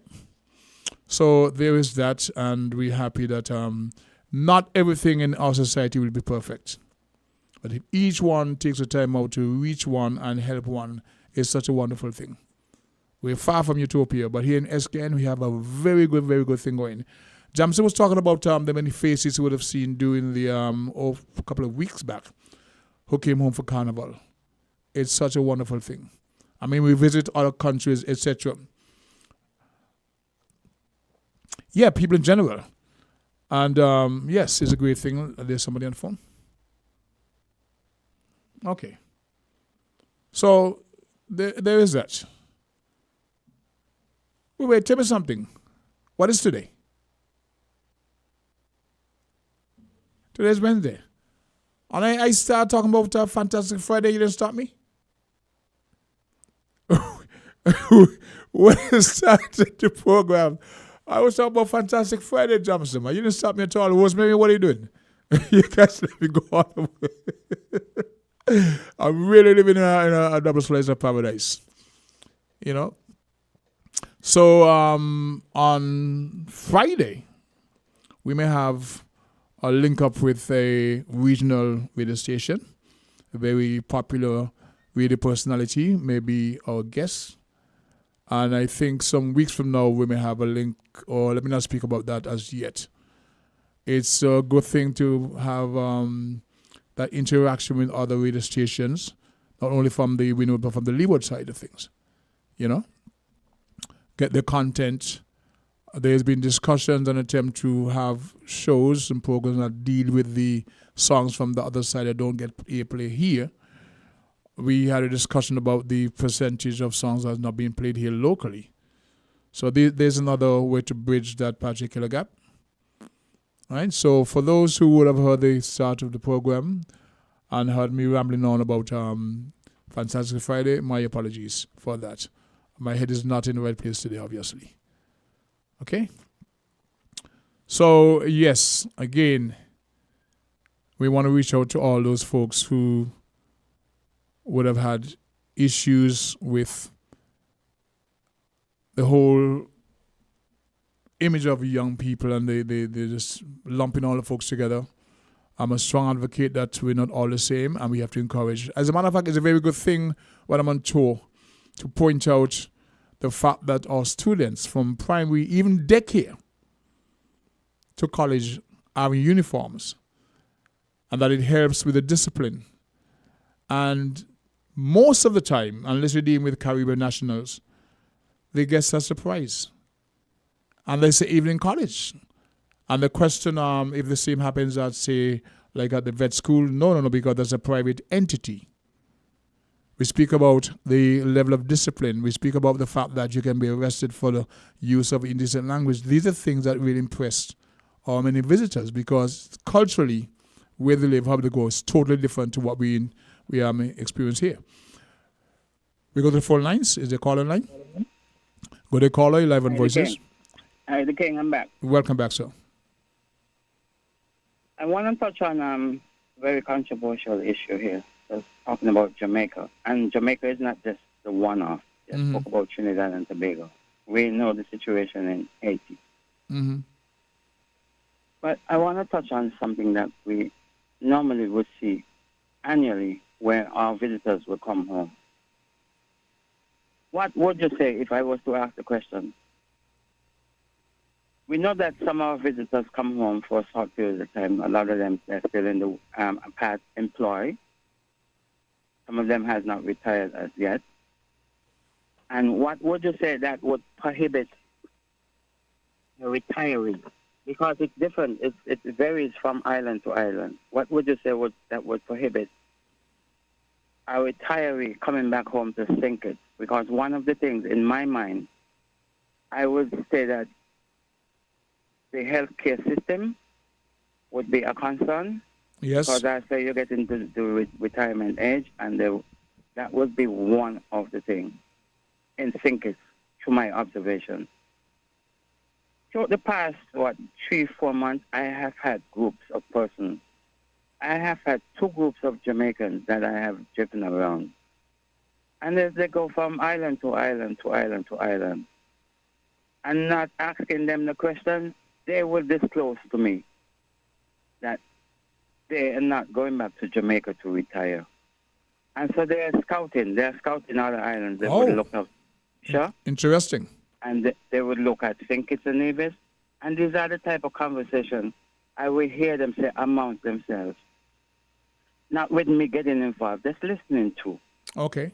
And sensitive topics of that nature, I would not just get involved if I can avoid getting But you listen involved. and learn. But if ask a question, well, I will get involved. Mm-hmm. Okay? But the I point is listened well to a video taken. last night with a Jamaican official, I think he's in government, who is sending out the calls to the diaspora to come home and invest, because investment is rife in Jamaica. But the lady who is making the commentary on the video is saying, why would you want the people them come home and suffer? You know, see that a Jamaican kill Jamaican so much. And one of the other things is the banking system. It's the banking system. It seems like the banking system, not just in Jamaica, but more so in Jamaica, has been infiltrated. Because the lady made the point with Usain Bolt. You know, there was an incident with Usain Bolt, and he probably lost some money to one of the banking systems. Yes. All right. So the lady was making those points there that, for one, the security in Jamaica is terrible because the way how people are killed people just like that. About national You security. know what I mean? Right? And the banking system has been infiltrated where people are missing their money. I ran into a lady here, a petition, and she lost some money on one of the banks here. Here in St. Kitts? Small money, but nevertheless, she lost some money. Mm-hmm. So those are some of the insecurities that we are faced with, not just in Jamaica. I would say more so in St. Kitts and Nevis, it would be like our nationals has reached the retirement age, and the health facility where they are, as opposed to where The benefits that the benefits they can enjoy out there may not be available to them here. Yes, and that it would be their main concern here. I would not say their main concern in St. Kitts and Nevis is security, even though we have had skirmishes and there are times when you could find things escalate. That may not be their main concern. Why they wouldn't want to come back home to retire. I agree with you. But I would encourage them to invest. You could be out there and you invest in your island. You know, you have enough money, you build, buy real estate. You know, Chucky, he lost his grandmother the other day, Miss Crosley. Yes. And I have encouraged him to memorialize her name. You hear there's a call for Washington Archibald to be memorialized. Yes. Memorialize a lady. I have grown up knowing, buying from her tray, coming down Nevis Bay, coming down by the movie cinema, and she has really achieved it because she went into real estate, and she has a few property now that she will rent to the Ross students. Mm-hmm. And I want her name to be immortalized or memorialized by the, and he assured me that he's going to do it. The way the Amorite did for his father and his mother. His mom, yeah. Yeah. And we need to see more nationals do that. To the Washington National School and the likes, yes. And that type. But I would say more so for our nationals wanted to come home, it was the health system that would prohibit them from coming home and saying, I am home, I am not going back out there, and so forth. Because from time to time, they will want to have their checkups out there, which is more readily available out there as opposed to down here. But the situation in Jamaica, we wouldn't want it's not tenable it for no other part of the world. The situation in Haiti and in Trinidad and Tobago, we would not want it to permeate to no other part of the world, not even the Caribbean. And we know we have to be vigilant. Understood. Because migration we welcome. We welcome migration. I listened to the OECS space that Premier Mark Brantley spoke about, and even the wider Caribbean. And their nationals are here. But I tell you what, their nationals are here, and they enjoy the paradise that we have. Mm-hmm. Not to say that their respective areas is not paradise, but they know, they know. They would want a peaceful place to call home, and they would not, I hope they would not want to, replicate what they left back home to any other areas. I appreciate that. We have an area that we enjoy, and we want to contribute to the peace and tranquility, and that is why I want to contribute in my own little way. You were saying something? One of the points Mr. Brantley was making, and one of the things I noted while he was making his point that nationals here would have the same opportunities in other countries to take advantage of the same laws, so to speak. When to take today, if a Guyanese leaves Guyana to come to St. Kitts, there's almost a support mechanism for them by other Guyanese. If somebody leaves the Dominican Republic, come to St. Kitts today, there are so many Dominicans here living and are making inroads. There's like a network where they come in, there's a reception for them, and they help them get on their feet. It's much harder for someone from St. Kitts and Nevis to go to their country unless they're a skilled worker going into a job and get the same network of support. So it's easier for I agree, the King, because most of our nationals don't really go to the other Caribbean islands, as opposed to they go to England and Canada and so on. But they enjoy the same support in England and Canada. What I'm saying, the point I want to make to Mr. Brantley is not as easy as for go there and get the same reception. Over the many years that those other guys has been coming here, there's almost, when you come, we'll help you get a job here, we'll head you around. If you don't have that when you go out there, it's much, much more difficult. And if you don't have enough funding to maintain you for 6 months, you got a problem. So the opportunities are offered to everybody. But here in St. Kitts, because we have the history of so many other nationalities being here over the years, when they come from Guyana, there's someone to help you get set up. Come from I agree, but we got to be more visionary, because we don't see ourselves migrating to other neighboring islands except for marriage. You go to Jamaica to study, and you, be it male or female, you fall in love, and you decide to stay there for whatever reason, the male factor or the female factor. Well, Sister Henry... But we need to broaden our horizon when it comes to that, because we don't tend to migrate to other neighboring islands, which we need to do. And maybe because there's less of a need for that. Of our vision, we have to be visionary to say that we can set up shop here, or we can set up shop in St. Lucia or St. Vincent, likewise. I don't think it's as easy as that. You have to grab it. I do not think it's as easy as that. Right? Whereas we find the Orientals, I'm not going to say this and that, who come here and got to have a support system where they can replace the mom shop pops in the various villages. You just can't go. And I'm going to introduce something now to this conversation.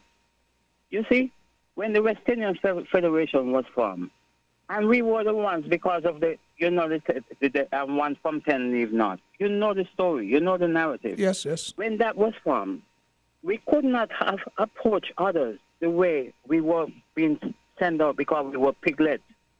So our approach to welcoming others was much more warmer than how Jamaica and the politicians, not all Jamaicans, but I blame the government, to say, well, 1 from 10 leave not.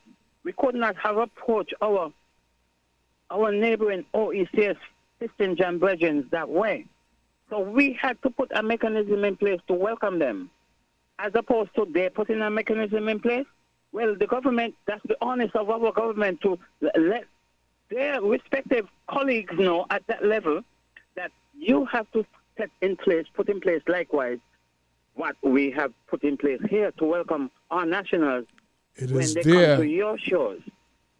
And it should be of that nature because you're talking about one OECS space. So I can't see the benefits that they enjoy from Antigua, St. Lucia, St. Vincent. The arrangement is put in place in Antigua, St. Lucia, St. Vincent to accommodate us, our national citizens and divisions in their respective territories. The same opportunities are available to us. I'm just saying it's a lot easier for folks who would know that here in St. Kitts, we do pay a high minimum wage. We do pay that. That's attractive.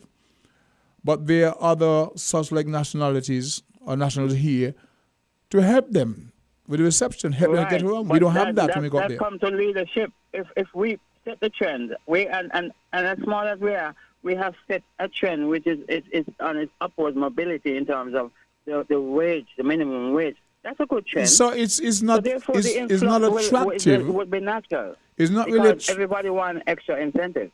It's not really attractive to leave from St. Kitts where you have a higher minimum wage to go to a next country where you're expecting less. I agree. And they say, well, St. Kitts is underpopulated, and so you will find an influx. I can weigh all of that into the equation. That's why it says not as simple as how Mr. Brantley presented it. But we have to send something back to their countries. In terms of agriculture, I listened to the agriculture, the farm report this morning, and we're not producing. If they're producers of these food items, why would they buy our product? We have to produce and send something that... In Martinique, there is a need for agricultural products from St. Kitts. The ways and means to get them there is a problem. There are no direct shipping lines that goes there. Air freight is very, very costly. I was part of a discussion where people from Martinique came and said, you got all these things here that we can use in Martinique, but there are no direct shipping lines, the small boats that take them from here. So for us now to get a small boat to take our stuff to Dominica, they're looking at getting this stuff out. So it's not that we can't produce, but it's a market. It's not that we can't produce at the markets. The potential is there for us to grow it. Do we grow it? No. We can, but where the markets? Where's the shipping? Market is out there, where's the and shipping? Our potential is here, but we don't produce it. We need to produce to send it out. If we produce the volume, we will be innovative enough to send it somewhere. The time we produce and we create gluts because we all produce the same thing at the same time. But with a good marketing strategy, you must find markets receptive to what you're going. The challenge now comes down to the shipping. If there are no direct shipping from here to like say Guadeloupe, where there's a need for produce that we provide here, or things that we produce here, the direct shipping is a problem. We are at the top of the hour. There are no calls on the line at the moment. We're going to pause for giving credit to our sponsors. I'll be back. We're different. We're 98.9. 98.9. Win FM. Portsmouth's Value Mart IGA is helping you spend less and save more. How, you ask? Essential Everyday and Equiline. Spend less on our Essential Everyday products and get the best quality, the best taste, and the best value. Spend less for all your family health and beauty needs with the Equiline brand of over-the-counter products. Portsmouth's Value Mart IGA is helping you spend less. With our Essential Everyday products and Equiline over-the-counter health and beauty care products. Shop smart. Mart and spend less at Value Mart, where price matters most.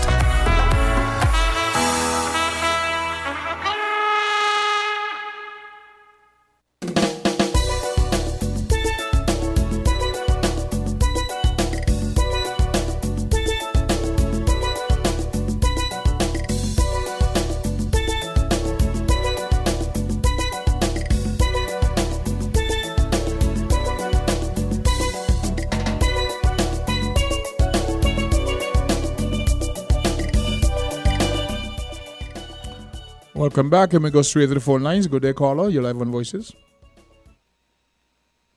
Hi, good day, King. Yes, sir. How about that? Hi, I'd just like to weigh in on your previous caller's points regarding moving around in the region. Having lived in Jamaica and Trinidad over the span of at least 15 years, to your point, it is not easy.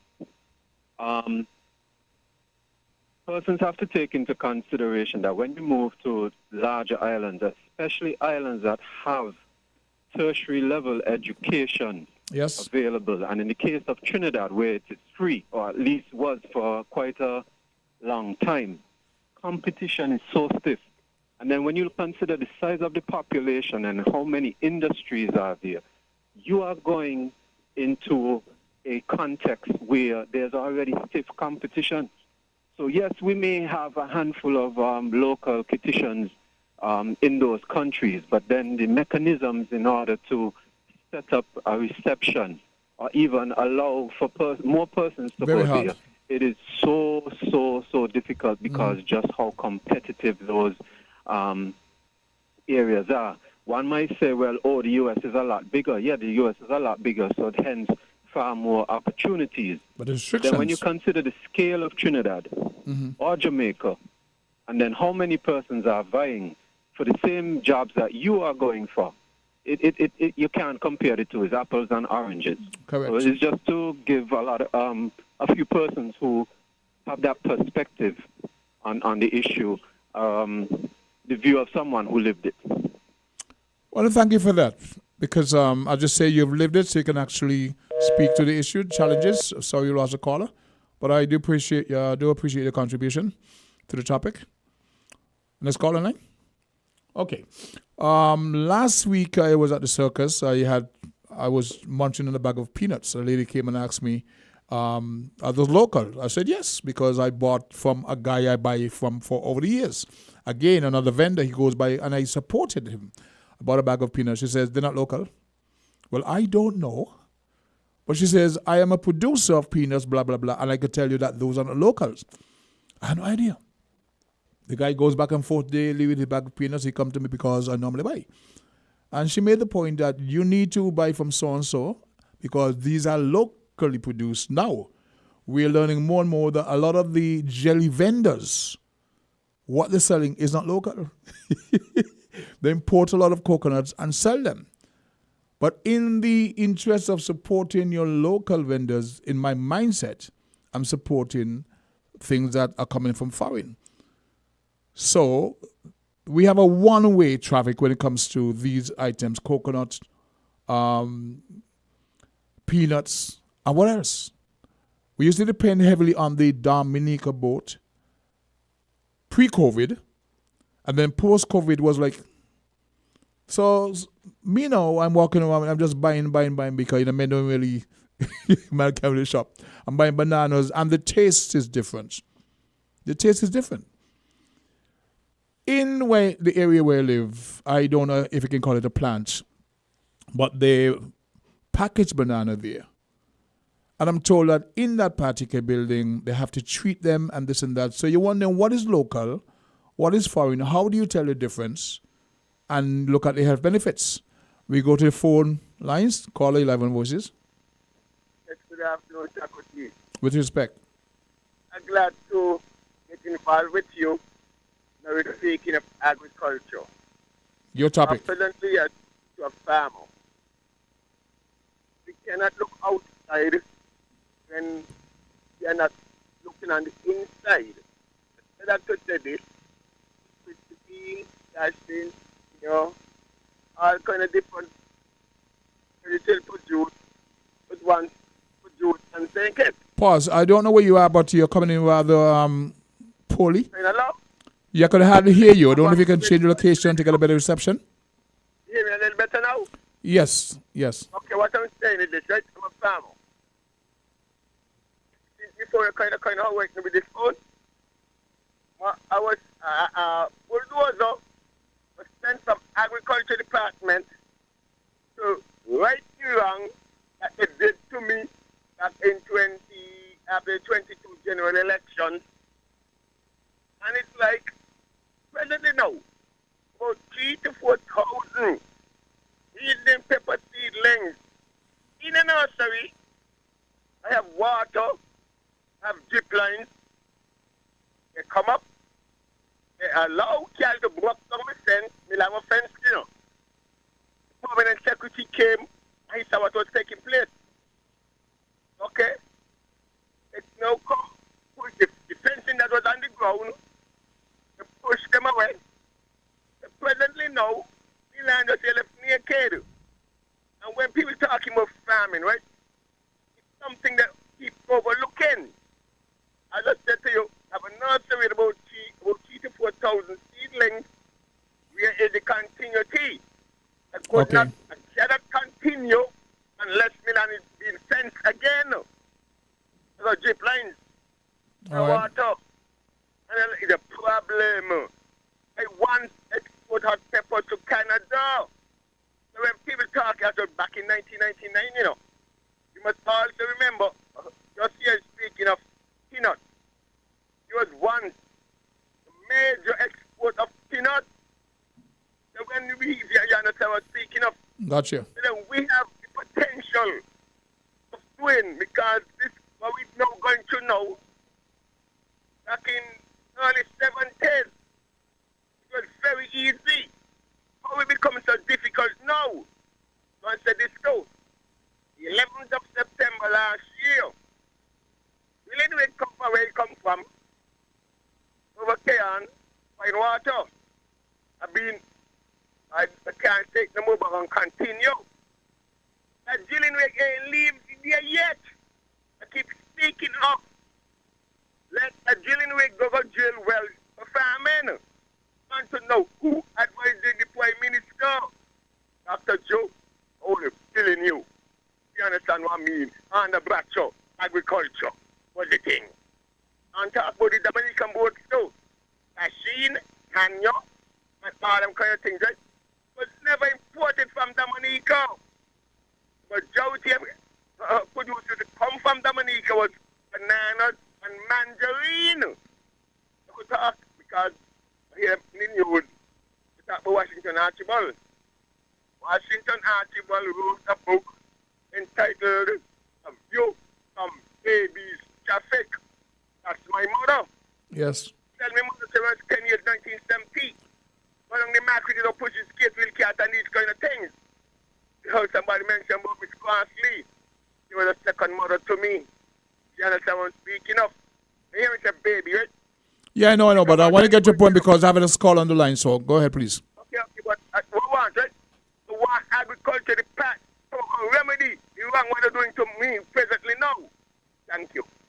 Much appreciated. Okay, I've heard you speak about these issues before, so let's see if the right persons can give you some attention and address your situation. We're going to keep the lines open. We have a caller trying to get in, and let's see what we can share with the public from that call. So yes, I don't know if you buy from the vendors downtown. I do, and I don't really question. I know in the circus, they're now selling cane and all that. I hope I don't hear that cane is imported. You know, but it's a difficult thing for farmers who are producing and can't find market. I know years ago there was a whole NAFTA thing between Mexico, Canada, and the US that killed lots of markets in the region. Even Barbados could only export X amount of alcohol, you know, the brand Munge rum to the US. So these are things that we have to look at when we're talking about producing and what we can produce. The potential markets are the challenges. We used to send things to St. Martin, St. Eustatius, etc., etc. There was a time with the tourist street, we got yams, etc. from St. Eustatius and all that. It was great. But farmers today who sometimes find themselves producing and a glut where everybody produces the same item at the same time. markets our challenges. So, as somebody said, we could send things to Dominica, like what? Land of many rivers. Their soil is almost similar to ours, and they produce quite a lot in terms of agricultural produces. So, yeah, there's that. Are the lines open? We have a caller says they're trying to get in. All right, so there is that. I don't know what to do. Do I question the vendor when I buy peanuts and ask, say, well, is it local? If not, don't buy from you. You know? What will you do?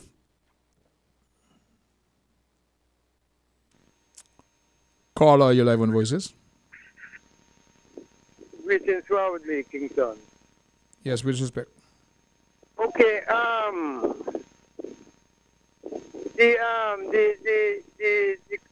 the matter with residents returning in Jamaica, yeah, they got that danger, and as officers say, over here is here. No, that's what we say. The tourists them free. Me have a family say, me live but your family go Jamaica on campus, you know. Because Jamaican walk street like me born there, you know. Back up my shop and go through it. You see white people all over. Them come and get connected with just live in the community. Yeah. Anyhow, people not trouble them unless it's something somebody come from where they come do them things in Jamaica, make it look like a Jamaican. Them things can go on. Understood. The returning beg pardon? I said understood. Yeah. The returning residents, them know. Them target them because they're a Jamaican same way. And it's just the black and black. Yeah. And that is the connection I was making. Okay. Was they will say, well, all right, we the Caribbean country, and yeah, but we no, we're not. They're not dealing with that. You see, the investment still. You see, in terms of investing, we will encourage Jamaicans abroad to invest in Jamaica. Yeah, even if you know they have the danger of going forward. You know, invest. And yeah, the same thing with think it's needed to invest yourself. You know, have them kind of danger there. And finally, we will encourage the inhabitants and to invest in the motherland, to invest in Africa. They need to reach to them level there. Yeah, so, you know, give thanks for the time. Respect. Okay. As it relates to concerns of, if there's a call? Okay, as it relates to concerns of returning nationals, retirees who wishes to come home and live, there's the aspect of the health benefits that they enjoy currently where they live. I know many nationals who lived in the UK for years who would have returned to St. Kitts. Some worked in the taxi fraternity, but they would go back to the UK for the health benefits, where they have free health care, etc., because of the contribution to the NAS. We go to the phone lines. Go to the caller. You're live on Voices. Good afternoon, King. Good afternoon, sir. How about that? Not too bad. They're listening, just tuning. Okay. Now, I want to tell you about Africa, right? That nobody from St. Kitts left willfully go in an undeveloped country for less money. You understand? I'm hearing you. It matter that all of us might be black people, all of us might be West Indian, all of us might be whatever. But we ain't gonna let out of St. Kitts and go to St. Lucia, go work with less money from when we work. Point. If I had shared a skill and I go down there and I get paid for my skill, well, that will be different. But not just going there, go look at job, find maybe the wages, and then when you look now, when I go down there, I work for less money because we work to get. I think this is the same easy currency they're working for, like us. Same currency but less. Santo Domingo, the same thing. Santo Domingo is a Spanish-speaking country, and much kitchen ain't going down. We'll put it go down here because I don't think they're gonna develop and work like long time like Look how sugar workers from here used to go down here go cut cane. Understand? So we got to think about now who coming in and getting with skill work and everything. That's why I always say the young people should sharpen their skill and learn something good, learn something positive, and come out of this minor thinking about step on this for the program. You understand? That they're benefiting, that they're not getting a skill from that. They need to have a good skill set. Yes, man. So, but Africa, we are one, and they come to our country, we go to other people's country, but still, we got to secure our people them too. So we want to be. We people they must stay here and lose, and some people is come in and get a job. No, I believe we got sufficient skillful people here. And we got a lot of skillful young men here, a skillful young man here too, But what happened is the mentality. They got friend leading them, company, They're drifting away from the right thing and want to be in the negative thing. That is a lot of our young people problem. Sometimes the placements are difficult, the job placements, but they still have to try. Yes. We just got to work with them and tell them the right thing.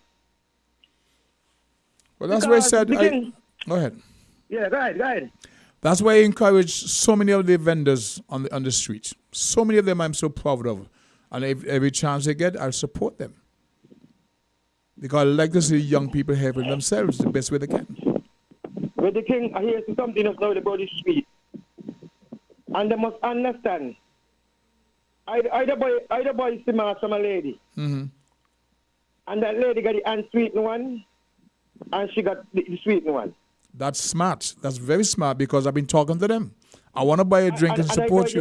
I buy sometimes I buy a tobacco of the sweet one, the sweet one. Yep. And buy a tobacco of the sweet one. Okay.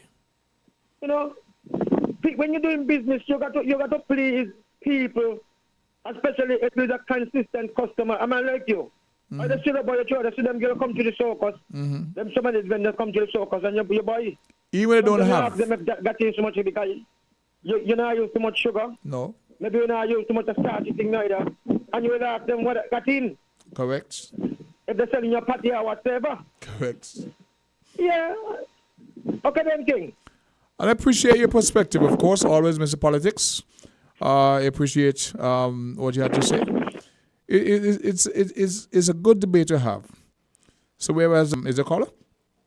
Whereas Mr. Brantley is talking about we can do the same to, reciprocate to these other countries, is a lot difficult. And as Mr. Politics said, nobody will willingly leave a country where your minimum wages are higher to go to a next country to work for less. Just so. These folks, many of them are coming here, they're unskilled, some are skilled. But they're finding placement because there is a reception here from the fellow countrymen to assist them. And that happens. We go to the phone lines, call 11 voices. About the feedback there, we didn't want to miss a word yesterday. That's yeah, but nothing wrong to help people, but shout is that, what? Hello? Anyhow, me hearing the song about jobs with the influx of ones and ones. And it's valid. You know what, give thanks to the cleaning up what go on. Correct. With King Street area, we used to see from the days when we used to be there when me behind the alley there by carry up to East Parkway where you couldn't even fit inside of my alley. Me see the alley, me come from Jamaica and see the alley there in a state. You see cleaning up go on, come across King Street and go, turn up the alley. And we give thanks to cleaning, even though the nastiness is more than the cleaning. We need to tackle the nastiness from the root. But here's the point we want to make, sir, he's a Spanish man. You see a clean up? Go ahead. Big pardon? The question me want to ask now, if he's getting paid. That's the first question. It's a good question. And if he's getting paid, we would love for that job to go to someone else. They say my mother man is Santo Domingo, you know. Mm-hmm. So it is said. We soon find out about that. But the truth me deal with, you know. Truth and rights. Suppose that person went forward and volunteered to clean up at a lesser cost that would be anticipated. No, hold on there. Me will go below him. We will do it free. What do you, my brother? No. The point you're making, that you'll do it free. Yeah. Yeah, man. What you mean? Okay. The clean up free all the while. The cleaning up, the nastiness is more than the cleaning up. And we have to reach to a point where we say, zero tolerance. You with me? I'm with you. But I'm still trying to wrap my mind around that point that you're making, that you would rather do it for free than have a Spanish man get paid to do it. Yes. What do you mean? Me say it and me will do it. Me not just talking and not just, yeah. They will say, well, talk is cheap, but what? Whiskey costs money. Just talking. Big man. Whiskey costs money. So you said you're observing that the area is being cleaned but by a Spanish national. Yes. How do you know he's not a national of St. Kitts Nevis? Yeah, we don't love that. That should be a no-no unless that capacity is full, you know, with people who we do that work. Mm-hmm. I know people now people now knowing that thing there, you know. Like, my other son, I talk about wages. My son working in Jamaica for either 45 or 50 years now a week and work hard, you know. Back in the 60s, 70s. Beg pardon? Back in the 60s and 70s, when our people went to the USVI, we took the most menial jobs. We did the cleaning of the streets, etc., because the locals didn't want to do that. Mm-hmm. So this perspective that you'd rather do it for free than have somebody who's from overseas do it and be paid. Sometimes our very own look. Yes, I'm trying to get your point of view. Why you think that it would be unfair for a Spanish man to be paid to do it if he offers to pay for less? Me say, if money involved, make somebody else get the money. If he's volunteering, I will volunteer. That full stop. Where you carry it now, say, I will prefer to do it free. Then me don't say what me say. Me say, if money involved, make somebody, me can call enough name who will clean up. Yeah? Or me will clean up if money involved. Yeah? I hear you. Me part of the campaign going to the land clean up. That's another story. Me tell them from the beginning me don't want the money. You go investigate and ask. Me tell the system to me, they say, oh, you don't want the money, you have to get paid. Me tell you straight up, I don't want the money. Oh, I see where you're coming from. Yeah, because we have a crisis, we have a nastiness crisis, you know. The same, if they want job, make them start clean up the nastiness, the Spanish people that me talk about, you know. Make them start clean up the nastiness so they got to talk about the place. The bang around and nastiness they got next to me. We're not joking with this thing, you know, Virgin. We are in a crisis, you know. We are in a nastiness crisis. I see what look like cat. I kill Salapil long like my hand. I can't tell you when last I see rats. I can't tell you that 6 foot, 4 foot. No, I don't know. It's been years since I've seen one. So wherever you're talking about, we see two big ones spread out in the middle of the road, and very equal just a pass over them. What do you, man? Well, perhaps you're not charting the charts. Apparently not. I will tell you, you know, we walk foot, you know. And we go places. We're not afraid to go nowhere now. Nowhere at all. We move like zombie. Yeah, we don't know not about fear. We get rid of that. long time. So we chart anywhere and any time. And observe. We are very observant. Blessed Lord, my brother, give thanks at the time. Enjoy the rest of the day. Okay, so the last caller is very concerned about the sanitation around the Bassi area. And so I'm not seeing what he's seen, so I really can't challenge him based on what he's reporting on. But rats, the size of cats. Okay, different story. We got about 6 minutes before we close play today. If there are no calls on the line, we're going to pause one more time to give our credit to sponsors. And we come up and do a wrap-up of things today. Found the sound 98.9 FM.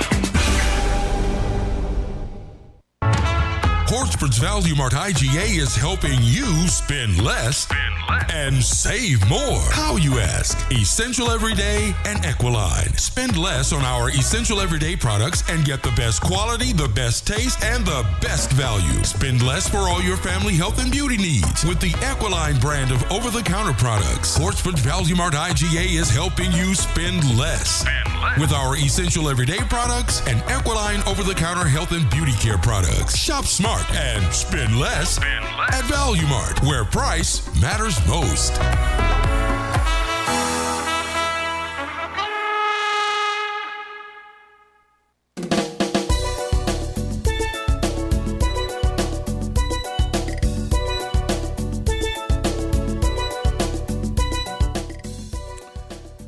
At 4 minutes towards the close of play today, I'm trying to get a certain call on board, so the lines are open, 662-0989. Let's hear what you have to say, if you can get on the program before we close things today. So we've had a potpourri of topics here and there. Jam says over there stretching, says a bit cold. I had to run from over there. I don't know what's going on. Where's the thermostat? Can't you turn it down? Where's the remote? I see. It's still cold.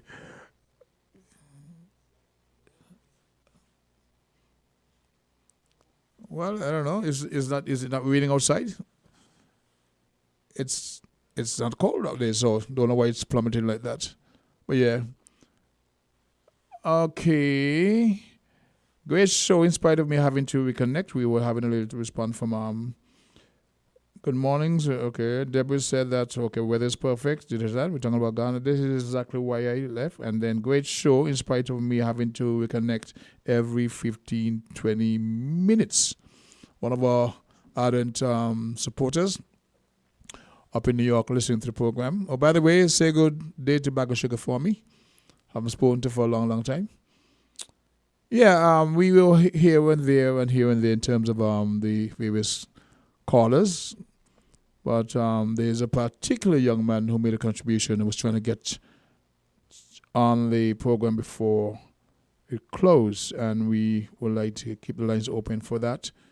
If he happens to calling, I know he'll make a great presentation on a topic that he's very passionate about. In the meantime, I want to say good day to all the folks out there in the taxi fraternity, those on the road who are in the bus service. I ask that you be vigilant. I was going to talk a couple of days ago and I saw there was an accident where the police was looking at an accident scene. And the comment was, oh, you guys must have lots of accidents. No, we don't. We're just as average as any other territory. But some people travel with certain perceptions. But 90% of the feedback from our tours was very, very positive. Very, very positive, very complimentary about the sanitation in general of the island. The layout, the natural aesthetics of the country, they're very, people return with glowing reports. I've been here, I prefer to come to St. Kitts. The people are warm, friendly, which is a cliche to some extent. But when you have returning visitors with that report that they share with others and they come back and still enjoy, because some people feel that what they experienced in the first time is a fluke, is a setup, and they return and they realize this is the natural state of affairs in St. Kitts and Nevis. We are just as challenged as any other country on the map with social issues, But at the end of the day, we're very warm, friendly people. We fight amongst ourselves, a little rancor, but that's life in general. I do appreciate living in my double slice of paradise, St. Kitts and Nevis and St. Kitts. And so I'm sorry we didn't get that caller in before we close play. We are 1:29. Just about 45 seconds to go. I want to wish each and every one the best of the rest of a beautiful Wednesday as we inch our way to the end of January 2024. Before you know it, it's carnival time again. We have folks flying in. Music festival is the next big event, etc. But we ask the people to stay safe, healthy, hearty, and eat what you can that's healthy. We try to eat locally. We're told that this is not imported, etc. Try your best and make sure that you stay healthy. We want to wish you peace, love, and according to Jamster, fat beats. Correct? Until Friday, God bless. WINN is 98.9. 98.9 is WIN FM.